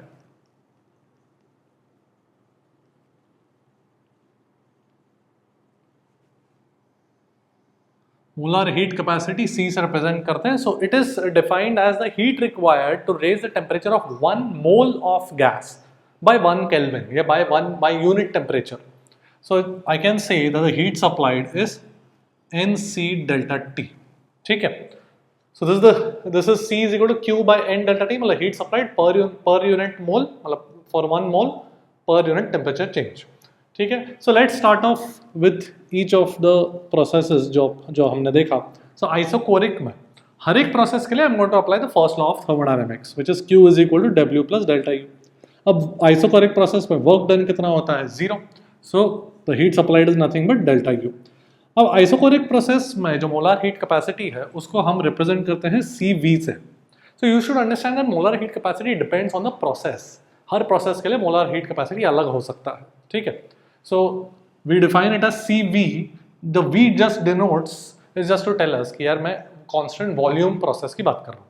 ठीक है, so I will write Q is equal to NCV delta T. तो मेरे पास यहाँ से relation आ जाएगा delta U is equal to NCV delta T. ठीक है, तो ये रिलेशन बहुत ही यूजफुल रिलेशन है because we know how to write the internal energy for different gases. So for example monoatomic के लिए इंटरनल एनर्जी क्या था, 3 by 2 nRT. Correct, so delta U कितना हो जाएगा, 3 by 2 NR डेल्टा T. अब इसको अगर मैं इक्वेट करूंगा NCV डेल्टा T से तो मेरे पास आ जाएगा CV is equal to 3R by 2. This is the CV for a monoatomic gas. सो यहाँ पे क्या हम सीख रहे हैं कि molar heat capacity depends on the process but it also depends on the type of gas. Monatomic के लिए अलग होगा, डायटॉमिक के लिए अलग होगा, वो देखते हैं. ठीक है, सो मोनोएटॉमिक गैस के लिए कितना CV का वैल्यू 3R by 2 आ गया. याद रखना है हमें ठीक है, ये CV निकाल के क्या फायदा है हमको, what are we trying to do, our aim is to calculate the heat supplied. So once you get the heat supplied isochoric process में, I can just directly use this formula Q is equal to NCV delta T. Now once you get the molar heat capacity, I mean to say you can directly use this formula to get the heat supplied. ठीक है.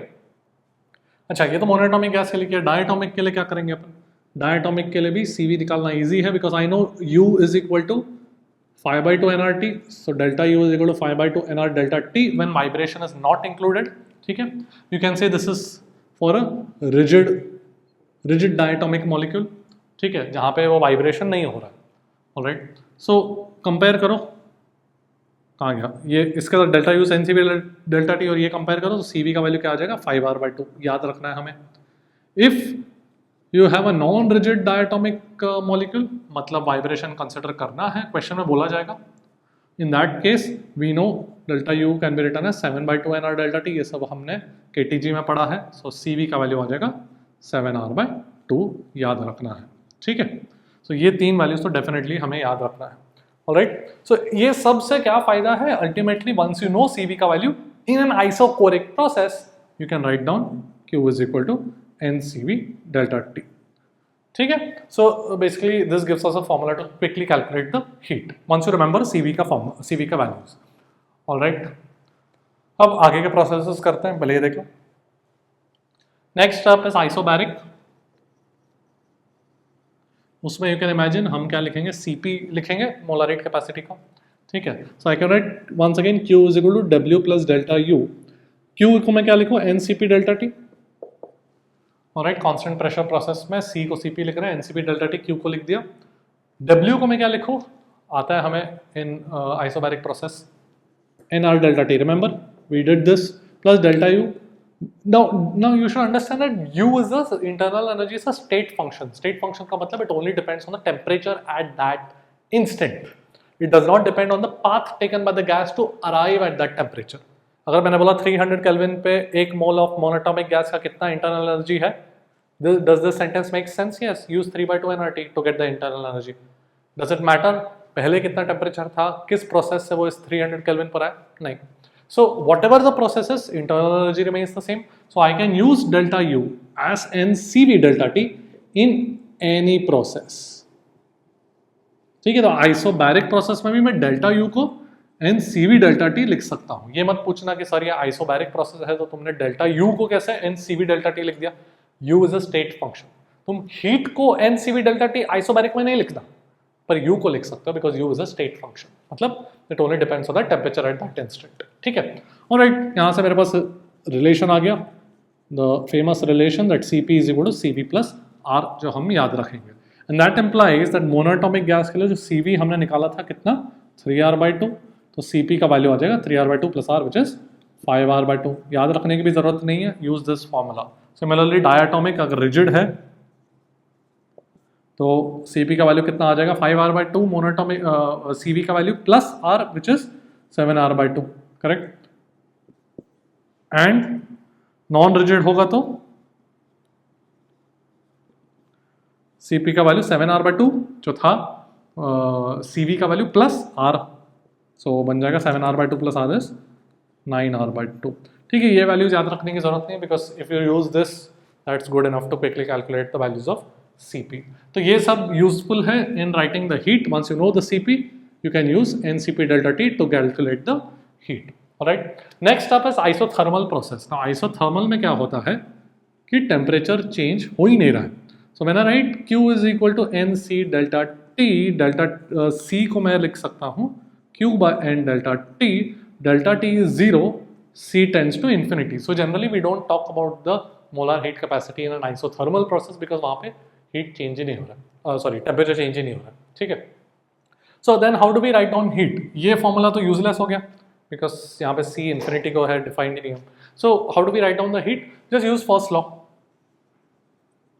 Isothermal process में delta U 0 है ना, temperature change ही नहीं हो रहा, तो internal energy भी चेंज नहीं होगा. Internal energy is proportional to temperature for an ideal gas. So the heat supplied is simply equal to the work done, and work done I know how to write nRT ln V2 by V1.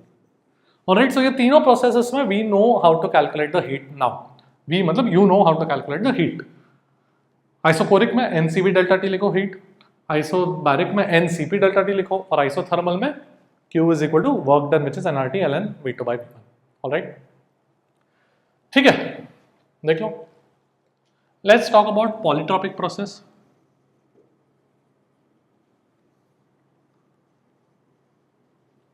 तो polytropic process में molar heat capacity लिखते हैं.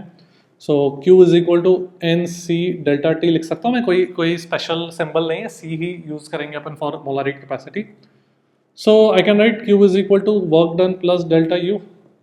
तो Q को मैं NC delta T लिखता हूँ. Work done क्या था मेरा, NR delta T over 1 minus I, correct, plus delta U was NCV delta T. तो हो गया मेरा C का वैल्यू आ गया CV plus R over 1 minus I. Simple, याद रखेंगे. ऑलराइट, बहुत ही स्ट्रेट फॉरवर्ड है. C is equal to CV plus R over 1 minus I. Monatomic gas के लिए CV का वैल्यू 3R/2. पॉलीट्रॉपिक प्रोसेस में I का जो भी वैल्यू है वो सब्स्टिट्यूट कर देना. ऑलराइट, तो यहाँ से तुमको Q equal to NC delta T से हीट निकल जाएगा. Alright, let's look at the type of questions that can come. पहले ये देख लो. Let's do a question that had come in JEE 2022. Diatomic gas does 400 joules of work when it is expanded isobarically. ठीक है, तो isobarically is a key word. Process is isobaric. Heat given to the gas is how much? Okay, so क्या information दिया? Work का information दिया isobaric process में, जिसका formula हमें आता है कितना? 400 joules is equal to work done in isobaric is sin R delta T. Correct? अब क्या पूछा गया है? They are asking us heat given. तो heat given क्या हो जाएगा? NCP delta T. अब कुछ बोला नहीं गया है तो डू नॉट अज्यूम वाइब्रेशन. ठीक है, वाइब्रेशन अगर बोला जाएगा तो कुछ तो या तो they will say explicitly that vibration modes have been activated, और they will use the word non rigid. यहाँ पे कुछ भी नहीं बोला गया, so we have to assume vibration is not activated. ठीक है, तो एनसीपी डेल्टा टी, सीपी का value diatomic gas when vibration is not present is how much, 7R/2. Alright, n into 7R/2. Remember because CV was 5R/2 plus R करेंगे तो CP मिल जाएगा. ठीक है, into delta T. अब N R delta T कितना है, कहाँ गया, 400. तो ये बन जाएगा 7/2 into 400, so that will be 1400 joules. Simple सा क्वेश्चन. ऑलराइट, देख लो. Let's look at a question from JEE 2022. Cylinder of fixed capacity, तो this is the key word fixed capacity, 44.8 litres contains helium gas. Helium gas मतलब another key word at STP. Find the amount of heat to raise the temperature by 20 degree Celsius. ठीक है, तो सबसे पहले तो कौन सा प्रोसेस होना है, यहाँ पे फिक्स्ड कैपेसिटी है, मतलब उसका वॉल्यूम फिक्स है गैस का, तो वो कौन सा प्रोसेस हो गया, आइसोकोरिक प्रोसेस हो गया. फिर कितना वॉल्यूम दिया, 44.8 लीटर्स एट STP. मुझे पता है 22.4 litres at STP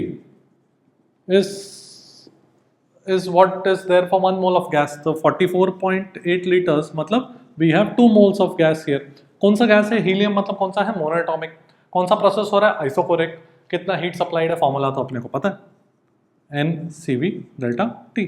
so 3/2 CV का वैल्यू कितना मोनोएटॉमिक गैस के लिए, याद रखना है 3R/2. So 3/2 NR delta T. So this will be equal to 3/2 into 2 number of moles 2 into R 8.3 into delta T is 20 degree Celsius. ठीक है, तो ये 2 कट गया, बेसिकली बचेगा 60 into 8.3. तो 60 into 8 is 480. तो 480 से थोड़ा सा ज़्यादा, मतलब कौन सा आंसर है, बी. ऐसा ऑप्शन से फटाफट करना है, एक्चुअली पूरा कैलकुलेशन करने की भी जरूरत नहीं होती है यूजुअली. ठीक है, तो don't waste time doing the actual calculation. 60 into 8 is 480, उससे थोड़ा सा ज़्यादा होगा, ऑप्शंस में देखो.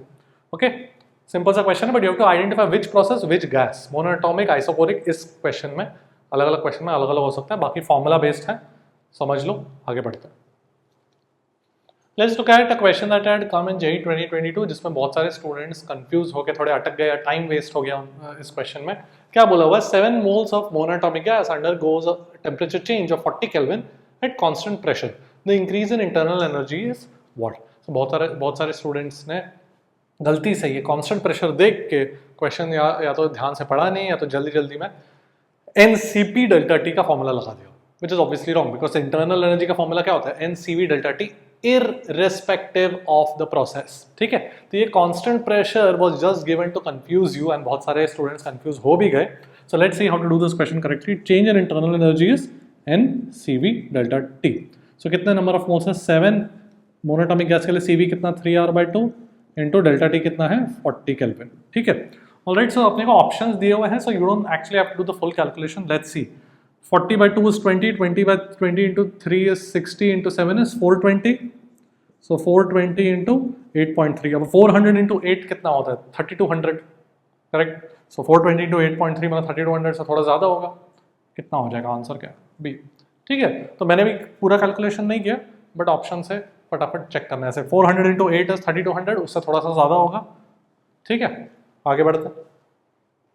Now let's do a question, type of question थोड़ा सा अलग, जहाँ पे मोलर हीट कैपेसिटी का वैल्यू पूछा गया in some process which is not one of the standard processes, we don't know what the process is. ठीक है, तो देखो क्वेश्चन क्या लिखा, 1 mole of rigid diatomic gas performs work of Q/5 when heat Q is supplied to it, molar heat capacity is so and so, find the value of X। ठीक है, XR/8 is the molar heat capacity। तो ऐसे question में जहाँ पे हमें we don't know what the process is, so always first try and calculate the change in internal energy। Why? Because internal energy हम लिख सकते हैं NCV delta T, और CV तो मुझे पता है। So I know first law of thermodynamics will state that the heat supplied is work done plus the change in internal energy। So work done Q/5 है ना, so internal energy का change कितना हो जाएगा 4Q/5। Now 4Q/5 is equal to NCV delta T, so I can write 4Q/5 is equal to 3/2 NR delta T। ये लिख सकता हूँ मैं बिकॉज सॉरी डायटोमिक है, तो 5/2 NR delta T। Rigid diatomic का CV क्या होता है 5R/2, करेक्ट। अब इससे क्या फायदा है, बिकॉज मुझे चाहिए molar heat capacity, so I need Q is equal to NC delta T, ये लिख सकता हूँ मैं। सो यहाँ से ये जो डेल्टा U वाला इक्वेशन था उससे मैं Q को लिख सकता हूँ, क्या लिख सकता हूँ 25/8, and I also know that Q is equal to NC delta T। अभी कंपेयर करो, कंपेयर करने पे क्या मिल रहा है मेरे पास, C is equal to 25R/8, so my X का वैल्यू हो जाएगा 25। ठीक है, तो इस तरीके से ऐसे टाइप के क्वेश्चंस को करना है जहाँ पे प्रोसेस नहीं पता। First calculate delta U, because delta U you can express it in terms of CV which is known to us, and then फिर वहाँ से काफ़ी स्ट्रेट फॉरवर्ड हो जाता है। ऑलराइट, देख लो। Let's look at another question जो JEE 2022 में आया था। Monatomic gas does work Q/4 where Q is the heat supplied, कोई प्रोसेस में, तो मोलर हीट कैपेसिटी उस प्रोसेस का कितना है। Alright, so first thing that we will find out is delta U, कितना हो जाएगा heat supplied minus the work done, correct. Work done is sorry the heat supplied is delta U plus work done, so ये बन जाएगा 3Q/4। तो 3Q/4 I can write it as NCV delta T, CV मतलब 3R/2, सो Q का value कितना हो जाएगा 2NR delta T। ठीक है, तो हो गया। I also know I can write Q as NCV delta T, sorry NC delta T, so delta C का वैल्यू कितना हो जाएगा 2R। So my answer is, ये फिल इन द ब्लैंक पूछा था, आंसर इज 2।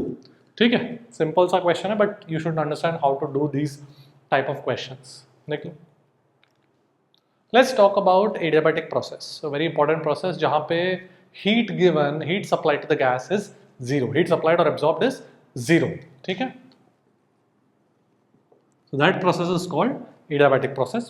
तो इसका equation, see heat is zero तो Q is equal NC delta T लिखूंगा, तो C का वैल्यू जीरो, करेक्ट। सो इसका इक्वेशन आता है PV raise to gamma as a constant, molar heat capacity zero adiabatic process के लिए क्योंकि कुछ हीट सप्लाइड ही नहीं।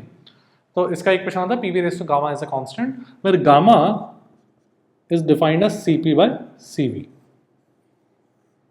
ओके, तो इसको देखने का तरीका भी बहुत स्ट्रेट फॉरवर्ड है। What is this, this is nothing but a polytropic process. Polytropic process क्या था, PV raise to I is a constant, बस I की जगह गामा आ गया, where CP/CV is the value defined for gamma. It is known as adiabatic exponent or it is known as the ratio of the molar heat capacities। ठीक है, तो इसका C का फॉर्मूला क्या था, CV plus R over 1 minus I, correct. अब I की जगह मेरे पास क्या आ जाएगा गामा, है कि नहीं, इसके लिए। Alright, now we have to check whether this comes out to be zero or not। I'm trying to prove that this is correct। We have to check if C का वैल्यू जीरो आता है कि नहीं आता है। C का value zero आएगा because if you notice gamma का वैल्यू क्या है CP/CV, CP को क्या लिख सकता हूँ CV प्लस R, तो ये 1 प्लस R/CV हो जाएगा। तो देखो गामा CV का वैल्यू कितना हो जाएगा R over gamma minus 1, correct. तो CV का वैल्यू हो जाएगा R over gamma minus 1 plus R over 1 minus gamma is zero as expected. ठीक है, so this equation is correct। We have confirmed that PV raised to gamma as a constant is the correct equation for an adiabatic process because it is a polytropic process and when you calculate the C you get it as zero। ठीक है, तो ये चीज़ एक relation अपने पास important है, याद रखेंगे। अगर क्वेश्चन में गामा दिया गया, हाउ टू कैलकुलेट CV, ठीक है। सो मोनोएटॉमिक के लिए CV का वैल्यू क्या था 3r/2, CP का वैल्यू क्या था 5r/2, तो गामा का वैल्यू क्या हो जाएगा 5/3, याद रखना है अपने को। डायटॉमिक के लिए CV का वैल्यू क्या था 5r/2, CP का वैल्यू क्या था 7r/2, तो गामा का वैल्यू क्या हो जाएगा 7/5। This is for rigid. अगर नॉन रिजिड होगा तो CP का वैल्यू 9r/2 आ रहा था when vibration was included, and CV का वैल्यू 7r/2, तो वहां पर 9/7, ठीक है। तो ये अपने को at least monoatomic and rigid diatomic का वैल्यूज तो अपने को पता होना चाहिए। कौन सा बड़ा है? This is around 1.666 and this is 1.4, so gamma of monatomic is greater than gamma of the rigid diatomic molecule, ठीक है। ऑलराइट, ओके, सो ये मेरा एडियाबैटिक प्रोसेस हो गया। इसमें वर्क डन वगैरह भी कैलकुलेट करना है, पहले ये देखो। So let's talk about the work done in an adiabatic process, which is very straightforward because Q तो 0 है ना, so work done is negative of delta U, so it is negative of NCV delta T, simple, ठीक है। Another formula for work done can be used, can be derived from the polytropic equation because adiabatic is polytropic, तो उसको अपन polytropic भी लिख सकते हैं, P2V2 minus P1 V1 over 1 minus I मतलब gamma, both are equivalent, कोई भी formula use करो करेक्ट है, ठीक है। तुम गामा और CV का, वो CV का जो फॉर्मूला है गामा के टर्म्स में वो सब्स्टिट्यूट करोगे तो तुमको ये आ जाएगा।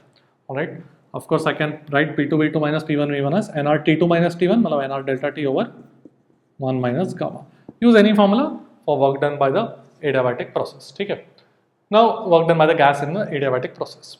नाउ एडियाबैटिक प्रोसेस क्वेश्चंस में कभी कभार ऐसा देते हैं कि द प्रोसेस इज फास्ट या फिर sudden, so this means it is approximately adiabatic. So we can apply our adiabatic का formula. Why? Because when you suddenly compress a gas, we assume कि gas does not have enough time to exchange heat with the surroundings. All right? तो उस case में we assume that मेरा process जो है वो adiabatic है. All right? So you can use PV raised to gamma equal to constant. You can use all these formula for work done. ठीक है? तो अपन questions देखेंगे किस तरीके से आते हैं। ग्राफ्स की भी बात करते हैं, पहले ये देख लो। Let's talk about graphs. So PV raised to gamma is a constant. सबसे पहले you realize gamma is greater than 1 because CP is greater than CV. So if I plot pressure versus volume, जैसे volume बढ़ेगा वैसे pressure कम होगा, ठीक है। Volume बढ़ा pressure कम हुआ, वॉल्यूम कम हुआ प्रेशर बढ़ा, तो इस तरीके से दिखेगा। Note that this is not a rectangular hyperbola. Rectangular hyperbola isothermal में आता है।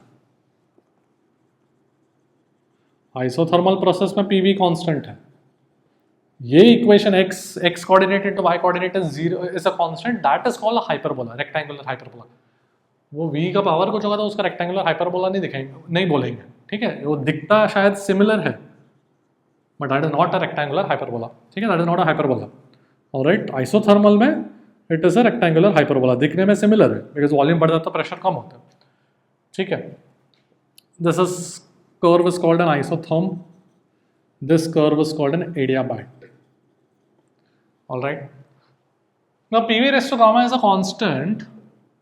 तुमने अगर प्रेशर को nRT/V लिखा सब्स्टिट्यूट करके, you will get TV raised to gamma -1 is a constant because nR तो constant है, T into V raised to gamma over V is V raised to gamma -1। तो ये वाला इक्वेशन भी थोड़ा यूजफुल है अपने लिए, याद रखेंगे। टेम्परेचर वॉल्यूम का जो ग्राफ है वो उसमें वंस अगेन वॉल्यूम बढ़ाने पे टेम्परेचर कम होगा, तो इस तरीके से ग्राफ दिखेगा, ठीक है। एंड प्रेशर और टेम्परेचर का भी रिलेशन लिख सकते हो by substituting volume in terms of pressure and temperature, but वो इक्वेशन कुछ यूजफुल नहीं है, but we should just know graph कैसा दिखेगा, प्रेशर वर्सेस टेम्परेचर।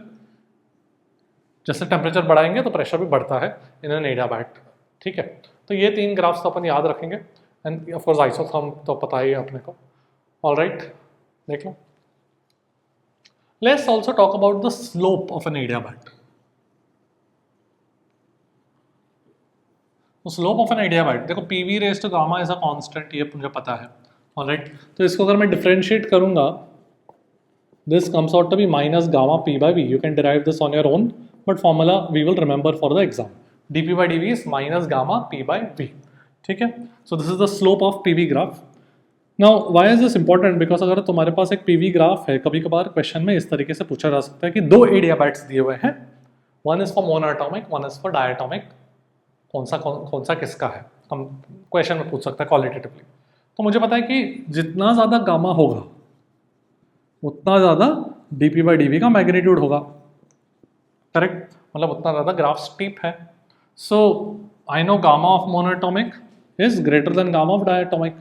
मोनोएटॉमिक के लिए 5/3 1.66 समथिंग एंड डायटॉमिक के लिए 1.4। सो मोनोएटॉमिक के लिए ज़्यादा है, मतलब दैट इज स्टीपर, तो ये वाला मोनोएटॉमिक होगा, है ना। We have to compare here when P and V are same for monoatomic and diatomic, जहाँ पे पी वी सेम है, पी एंड वी जो इंटरसेक्टिंग पॉइंट है वहाँ पे कंपेयर कर रहे हैं, तो वहाँ पर स्टीपर कौन सा है, ये नीचे वाला स्टीपर है, तो वो मोनोएटॉमिक और ऊपर वाला देयरफॉर डायटॉमिक, ठीक है। जैसे कि हमने डिराइव किया आइसोथर्म के लिए, आइसोथर्म के लिए पी रेस टू 1 है ना, P V equal to constant में पी रेस टू 1 है, तो यहाँ पे गामा का जगह 1 आ जाता है। सो इफ आई से I have two graphs, one of them is an adiabat, one of them is an isotherm, तो कौन सा होगा, कंपेयर करने पे I know gamma is greater than 1, so therefore the magnitude of the slope of the adiabat is greater than the magnitude of the slope of the isotherm at the point where they are intersecting, जहाँ पे P और V same है, तो compare कर सकते हैं अपन। तो adiabat is steeper, तो यहाँ पर कौन सा adiabat होगा, ये adiabat होगा, because that is steeper at the point of intersection and this is isotherm। तो इस तरीके से हम कंपेयर करते हैं, ठीक है। सो यहाँ पे एक क्वालिटेटिव क्वेश्चन आ सकता है कि when a gas is expanded, let's say to the same volume, कोई एक इनिशियल V1 से V2 एक्सपांड किया गैस को through two different processes, isotherm and adiabat, ठीक है। तो किस में ज़्यादा वर्क करेगा गैस, ना वर्क डन जो इंटीग्रल PdV है वो तो मेरे पास एरिया हो गया, I know integral y d x is area of the graph, correct. कोई भी प्रोसेस है, इंटीग्रल वाई डी एक्स क्या होता है, एरिया, ये तो बेसिक कैलकुलस है, area between the graph and the X axis. तो यहाँ पर एरिया अंडर द कर्व, ये एडियाबैट है, तो this is the work done by the gas, correct. तो किस में ज़्यादा वर्क करेगा, आइसोथर्म में ज़्यादा वर्क करेगा, सिंपल। तो ऐसे, क्योंकि एरिया अंडर द ग्राफ ज़्यादा है ना आइसोथर्म, ये नीचे वाला एडियाबैट है, एरिया अंडर द ग्राफ मतलब area between graph and the X axis, ठीक है। So work done in isotherm will be more than work done in adiabat, alright. तो ये चीज़ अपन याद रखेंगे कि adiabat is steeper than the isotherm, ठीक है। देख लो, let's look at a question जो JEE 2023 में आया था। Initial gas pressure is at P0 and volume is eight V0, ठीक है। Gas pressure and volume, find the final pressure when it is suddenly compressed to volume V0/4। तो suddenly मैंने क्या बोला, सडनली मतलब कौन सा प्रोसेस होगा, एडियाबैटिक प्रोसेस होगा। तो सिंपल है, initially P0 into V0 raise to gamma and finally PV raise to gamma constant करना, तो इनिशियली एंड फाइनली इक्वेट करेंगे। सो फाइनल प्रेशर कुछ P है, ठीक है। सो फाइनल प्रेशर कितना हो जाएगा, P0 into V0 raise to gamma तो कट गया, 4 raise to gamma left hand side पे आ जाएगा, alright. So my answer would be A. Simple सा क्वेश्चन है, बस पता होना चाहिए कौन सा प्रोसेस ये रिप्रेजेंट करता है, ठीक है। देखो, let's do a question that came in JEE 2023। Consider two containers A and B containing monoatomic gas at the same pressure, volume, temperature. Gas in A is compressed isothermally to 1/4 of its original volume, and while gas in B is compressed adiabatically to 1/8 of its original volume. Find the ratio of the final pressure of gas in B to gas in A. तो बहुत ही straightforward है, अपने को बस formula use करना है, ठीक है। सो केयरफुली करते हैं, gas in A is compressed isothermally, so PV constant कर सकते हैं। So initial PV is equal to final pressure P' बोलता हूँ, एंड वॉल्यूम कितना V/4, तो फाइनल P' कितना हो जाएगा 4P, ठीक है। This is in gas A, let me call it PA। Similarly in gas B, PV raise to, अब गामा लिखना पड़ेगा मुझे बिकॉज एडियाबैटिक प्रोसेस है, मोनोएटॉमिक दिया है, गामा का value 5/3 should be equal to final pressure PB बोलता हूँ एंड वॉल्यूम इज V/8, ठीक है। तो या अब देखते हैं, V raise to 5/3, V raise to 5/3 तो कट गया, pressure in B is equal to 8 raise to 5/3 into P, 8 raise to 5/3 को इधर ले लिया मैंने, ठीक है। अब 8 रेज टू 5/3 को मैं लिख सकता हूँ, 8 रेज टू 1/3 कितना है 2, है कि नहीं? सो 2⁵ मतलब 32, तो 32p हो गया। अब रेशियो क्या पूछा हुआ, gas in B to gas in A, तो 32p divide by 4p, my ratio is 8। That's your answer. Alright, simple है बट फॉर्मूला केयरफुली अप्लाई करना, ये इंडाइसिस केयरफुली कैलकुलेशन करना, ठीक है? देख लो। Let's talk about cyclic processes. तो साइक्लिक प्रोसेस में क्या होता है कि मेरे पास कोई लेट्स से पीवी ग्राफ है and you're taking the gas from one point and bringing it back to the same state, ठीक है? तुमने यहाँ से शुरू किया but you're bringing it back to the same state, मतलब initial and final state are same. So cyclic process में you should understand कि कोई भी state function होगा उसका वैल्यू 0 हो जाएगा, उसका चेंज 0 हो जाएगा, correct? So internal energy is a state function, जो इनिशियली था वही फाइनली है, so change in internal energy 0, so therefore the heat supplied is equal to the work done by the gas, by the system, ठीक है? so ये चीज़ अपन याद रखेंगे, ऑलराइट? तो यहाँ पर वर्क डन कैसे कैलकुलेट करें? ग्राफ यूजुअली साइक्लिक प्रोसेस में ग्राफ दिया जाता है और वर्क डन कैलकुलेट करने को बोलते हैं, हीट सप्लाइड कैलकुलेट करने को बोलते हैं। तो उस केस में ऐसी वी नो कि कोई मेरे पास पीवी ग्राफ है एंड ऐसा कुछ प्रोसेस है, तो the area under the curve is the work done, correct? But here note that the gas is expanding, so gas जैसे एक्सपांड करेगा it will do positive work. Now अगर gas was compressing, मतलब gas was getting compressed, तो इस process में gas का volume कम हो रहा है, तो गैस इज गेटिंग कंप्रेस्ड, तो इस प्रोसेस में the work done by the gas would be negative of the area, because work done by gas negative होगा ना, gas is pushing outwards but the displacement of the piston is inwards, मतलब gas is getting compressed, so work done would be negative. So alright, so ये अपने को arrow का ध्यान रखना है। नाउ साइक्लिक प्रोसेस में क्या होता है, you can split this process into 2 parts, let's say एक ए से लेट्स से कुछ बी, यहाँ पर कुछ बी मानता हूँ, प्लस बी से वापस ए तक, ठीक है? तो A to B the work done by the gas would be positive area क्योंकि एक्सपांड हो रहा है, but B to A it will be this area, but negative of the area will be the work done by the gas because now the volume is decreasing, तो compress हो रहा है, तो this area minus this will be the net work done by the gas, correct? तो that will remain, that will leave us with the area inside the loop, ठीक है? तो इस work is equal to area enclosed by the loop in a cyclic process, alright? अब ये भी ध्यान रखो कि क्लॉकवाइज डायरेक्शन है ये, यहाँ पे मैंने क्लॉकवाइज बनाया है, तो क्लॉकवाइज में क्या होता है कि ये जो एरिया है दैट इज, उसका magnitude is more than this, तो एक्सपांशन में द गैस का work done is positive and more in magnitude than the work done by the gas in compression, magnitude wise, तो overall the work is positive. So ये हम याद रखेंगे कि when the PV graph is clockwise, the work done by the gas is positive, and then similarly anti-clockwise अगर होगा तो work done by the gas is negative, ठीक है? तो ये दो चीज अपन याद रखेंगे, तो इससे सारे क्वेश्चन साइक्लिक प्रोसेस के सॉल्व हो जाएंगे। Now will take a look, देख लो। So let's do a question, ये आया था JEE 2023 में, तो यहाँ पे एक ट्राइंगल के फॉर्म में, राइट एंगल ट्राइंगल के फॉर्म में ग्राफ दिया गया है साइक्लिक प्रोसेस का और पूछा गया था find the work done by the gas. तो क्या करेंगे अपन, first of all recognize that this is clockwise, PV graph में क्लॉकवाइज है, मतलब वर्क डन पॉजिटिव होगा, और कितना होगा, the area of the enclosed by the loop, तो कितना हो जाएगा, half into the base into height, base is 2, units का ध्यान रखना, पास्कल एंड मीटर क्यूब, तो दोनों ऐसा यूनिट में, तो अपना वर्क भी ऐसा यूनिट में आएगा। So half into 2 into ये कितना है 300, ठीक है? सो 300 जूल्स, वेरी सिंपल, बहुत ही स्कोरिंग, ठीक है? आगे बढ़ते हैं। Let's look at a nice question based on cyclic process जो JEE 2021 में आया था। सो n moles of a gas है, AB जो है आइसोथर्म है, temperature T, BC is isobaric, CA is isochoric, ठीक है?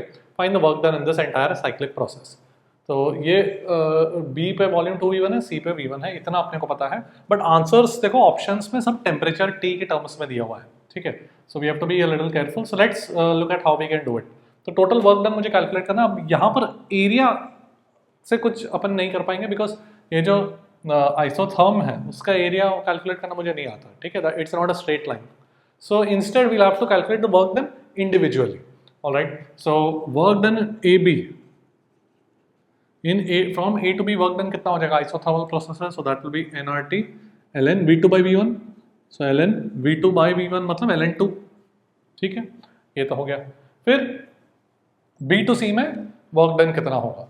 नाउ अगर तुमने A to B तक का वर्क कैलकुलेट कर लिया, उसके बाद you actually don't need to do any calculation. Why? Because मुझे पता है कि C to A जो आइसोकोरिक है उसमें तो कुछ वर्क होगा नहीं, एंड B to C में वर्क जो होगा गैस का that will be negative, because वो कंप्रेस हो रहा है। एक ही ऑप्शन है जहां पर you have work is lesser than this, which is what, answer D. ठीक है, तो इस तरीके से क्वेश्चन सॉल्व कर सकते हैं। नाउ अगर प्रॉपरली करना है तो वो भी बता देता हूँ, but so far I hope you understood how to solve it in your JEE Mains अगर इस तरीके का क्वेश्चन है। ठीक है, तो ऐसे थोड़ा सा we have to do it a little smartly to save time. Now B to C में एक्चुअली अगर वर्क डन कैलकुलेट करना हो तो आंसर तो हमें मिल गया है, but let's calculate the work done from B to C. So B to C में जो वर्क कैलकुलेट करना होगा that is isobaric.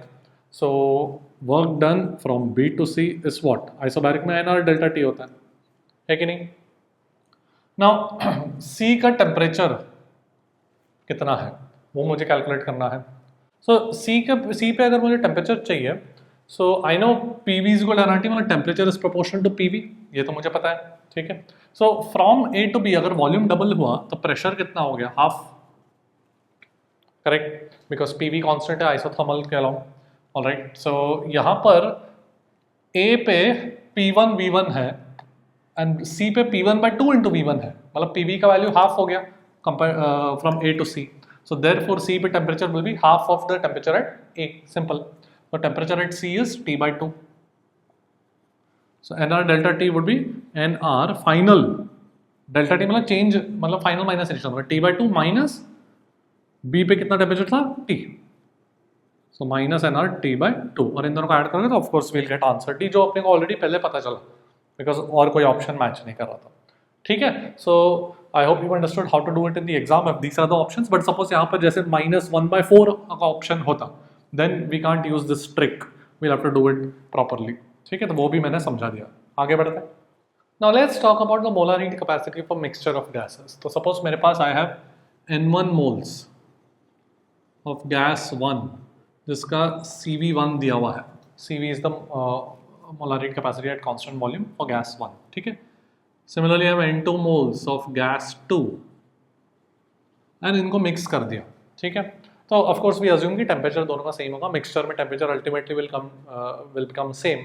So I can write the internal energy as N1 CV1 T plus N2 CV2 T, correct, पूरे system का। Now I want to calculate the equivalent molar heat capacity, तो मैं क्या करूँगा, I write it as N1 plus N2 into some common mixture का molar heat capacity like the equivalent की तरह into T. NCVT होता है ना मोलर हीट का, सॉरी इंटरनल एनर्जी एनसीवीटी होता है, करेक्ट, वी नो दैट। बस इक्वेट करके मेरे पास क्या आ जाएगा, CV of the mixture would be N1 CV1 plus N2 CV2 divide by N1 plus N2। Simple formula पर वेरी यूजफुल, बिकॉज ऐसा डायरेक्ट क्वेश्चन आ सकता है। एंड CP ऑफ मिक्सचर, यार अगर CV पता है तो CV पता है तो CP तो बहुत सिंपल है, all you have to do is add gamma of mixture CP of mixture divide by CV of mixture. If you substitute this you can also write it as 1 plus R over CV of mixture. ठीक है, alright. अगर degrees of freedom के बारे में बात करें तो degrees of freedom के टर्म्स में भी अपन लिख सकते हैं। सपोज इसका डिग्री ऑफ फ्रीडम F1 है और इसका डिग्रीज ऑफ फ्रीडम F2 है, तो I can write CV as degree of freedom. कैसे, बिकॉज जैसे कि मोनोटॉमिक गैस था उसके 3 डिग्रीज ऑफ फ्रीडम से, तो CV का क्या आता था 3R/2। डायटोमिक गैस में 5 डिग्रीज ऑफ फ्रीडम थे, रिजिड डायटोमिक की बात करो तो क्या आता था 5R/2। वैसे अगर डिग्रीज ऑफ फ्रीडम की बात किया तो फिर यूजुअली वी अज्यूम कि vibration is not included and it's only translation and rotation. So each degree of freedom will have an energy of kT/2, तो उससे ये आ जाएगा। ठीक है, सो अगर CV ऑफ मिक्सचर अगर मुझे चाहिए एंड F1 F2 दिया गया है क्वेश्चन में instead of CV1 and CV2, तो just substitute CV as this FR/2 FR/2 whatever individual respective जो डिग्रीज ऑफ फ्रीडम के हिसाब से। ऑलराइट, देख लो। So let's take a look at a question that came in JEE 2022 on mixture of gases. 1 mole of monatomic gas is mixed with 3 moles of diatomic gas. Molar heat capacity of the mixture at constant volume is what? ये पूछा गया था question में, तो बहुत ही straightforward है. We have the formula for the CV of the mixture. N1 CV1, N1 मतलब 1 और CV मतलब monatomic gas का, तो 1 mole into monatomic gas का कितना होता है? CV 3R/2 plus N2 CV2. N2 is 3 moles for diatomic gas मतलब 5R/2. Assume no vibration बोला हुआ है. Divided by N1 plus N2, total number of moles which is 4. तो बहुत ही straightforward. This will become 3 plus 15, 18/2. 18/2 is 9/4. ठीक है, सो 9R/4 is your answer. Alright, so बहुत ही straightforward, but you should remember the formula. देख लो. Let's do a question that came in J 2023. A gas at temperature T is adiabatically expanded to double its volume. Work done by the gas in the process is how much? Now ये question बहुत सारे students को confuse कर गया for 2 reasons. One is that number of moles दिए ही नहीं थे gas के, तो how would we write? Because work done by the gas in an adiabatic process is what? nR delta T over 1 minus gamma. Adiabatic process में work done by gas का formula ये होता है polytropic वाला. ठीक है. एंड दूसरी चीज गामा 3/2 कैसे हो सकता है? मोनोटॉमिक के लिए तो 5/3 होता है, डायटॉमिक के लिए 7/5 होता है. तो first thing, gamma equal to 3/2 can be present for a mixture of gases. बोला नहीं गया, तो हो सकता है कि this is they are talking about a mixture of gases. ठीक है. So gamma equal to 3/2 can be a possible value for when you mix different monatomic and diatomic gas and different number of moles and you can create this gamma equal to 3/2.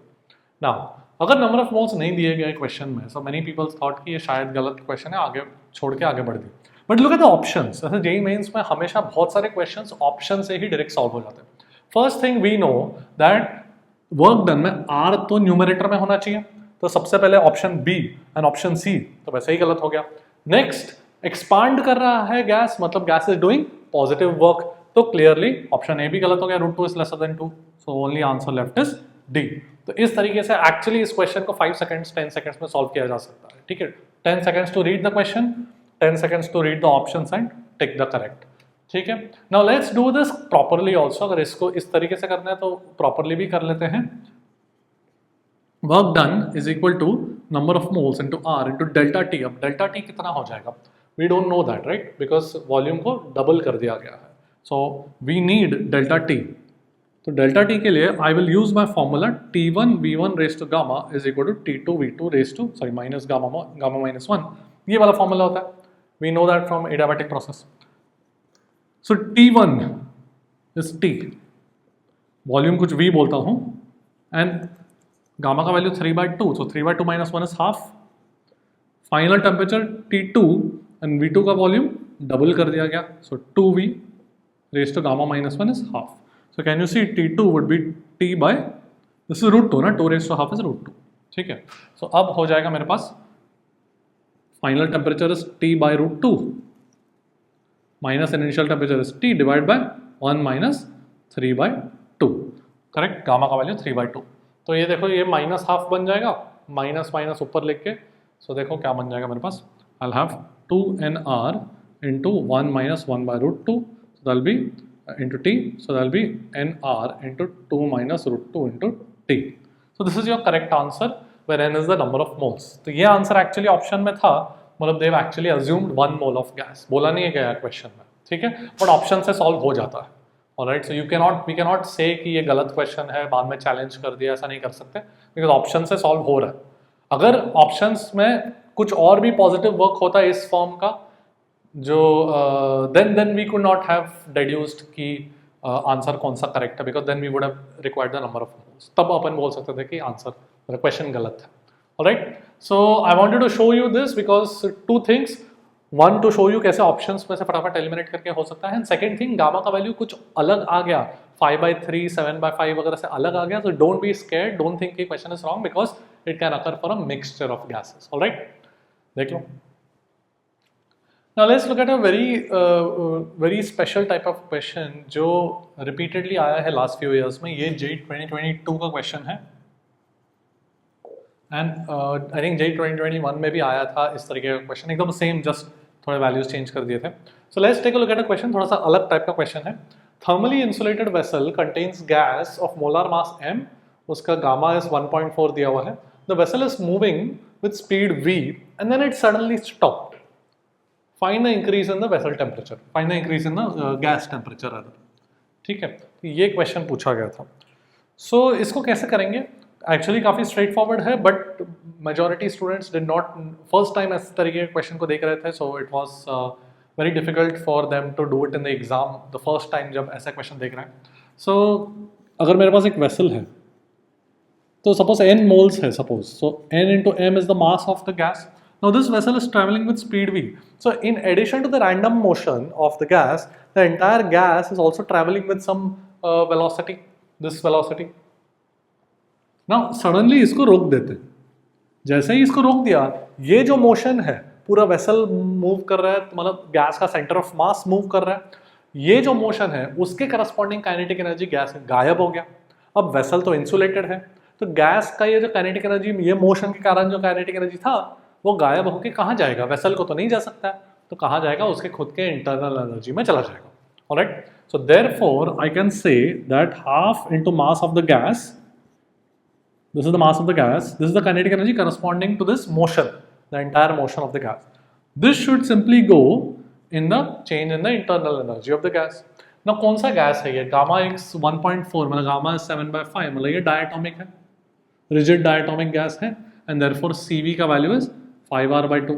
So NCV delta T लिखूंगा मैं, change in internal energy, उसको मैं क्या लिख सकता हूँ, 5/2 NR delta T. So delta T मेरे को यहाँ से मिल गया, कितना हो जाएगा, mv²/5R, है ना, ऑप्शंस थे ऐसे, ठीक है, so this option is correct.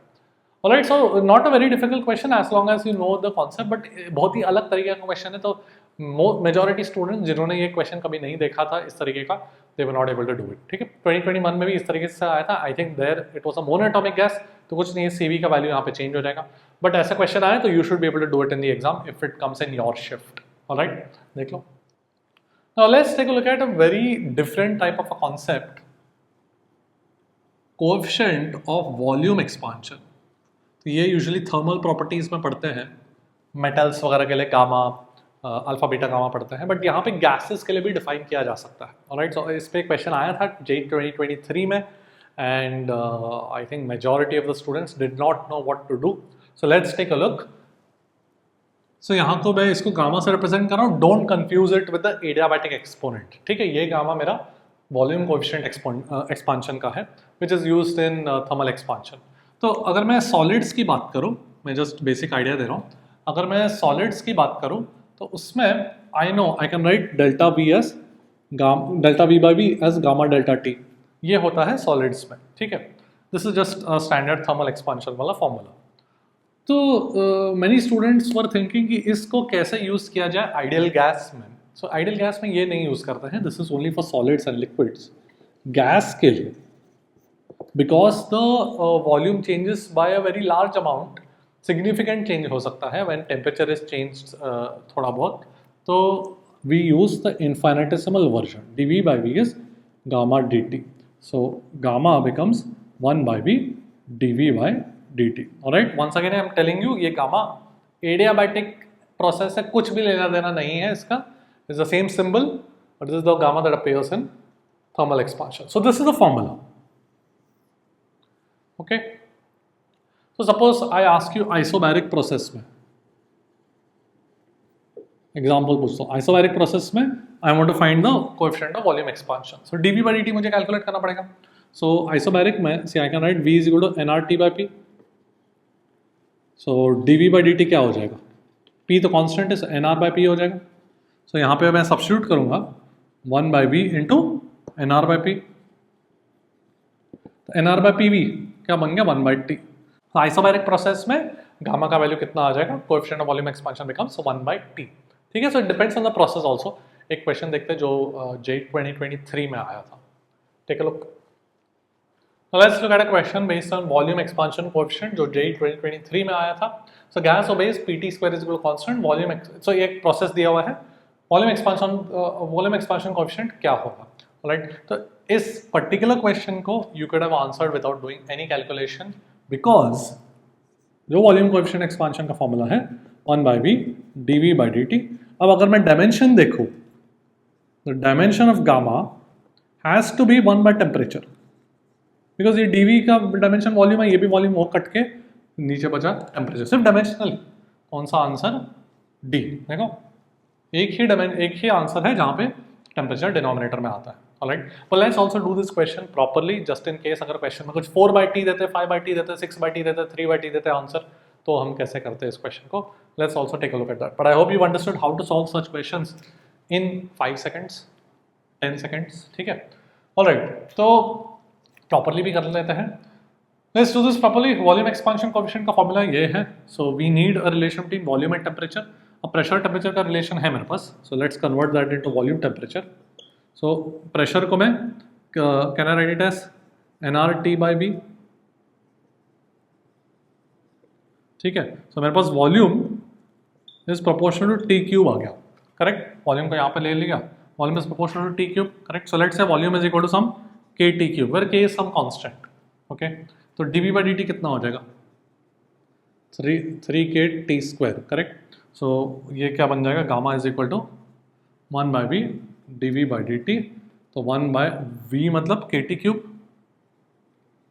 dV/dt मतलब 3k/t², and as expected we get 3/t as this answer which we got without doing any calculation, ठीक है? तो मेंस में एक्चुअली बहुत सारे ऐसे सवाल होते हैं जहाँ पर you can get the answer without actually doing the calculation, dimensional analysis, या फिर हमने पहले भी देखा था इस लेक्चर में और भी क्वेश्चंस देखे थे जहाँ पर I was able to get the answer just by looking at by eliminating options, okay?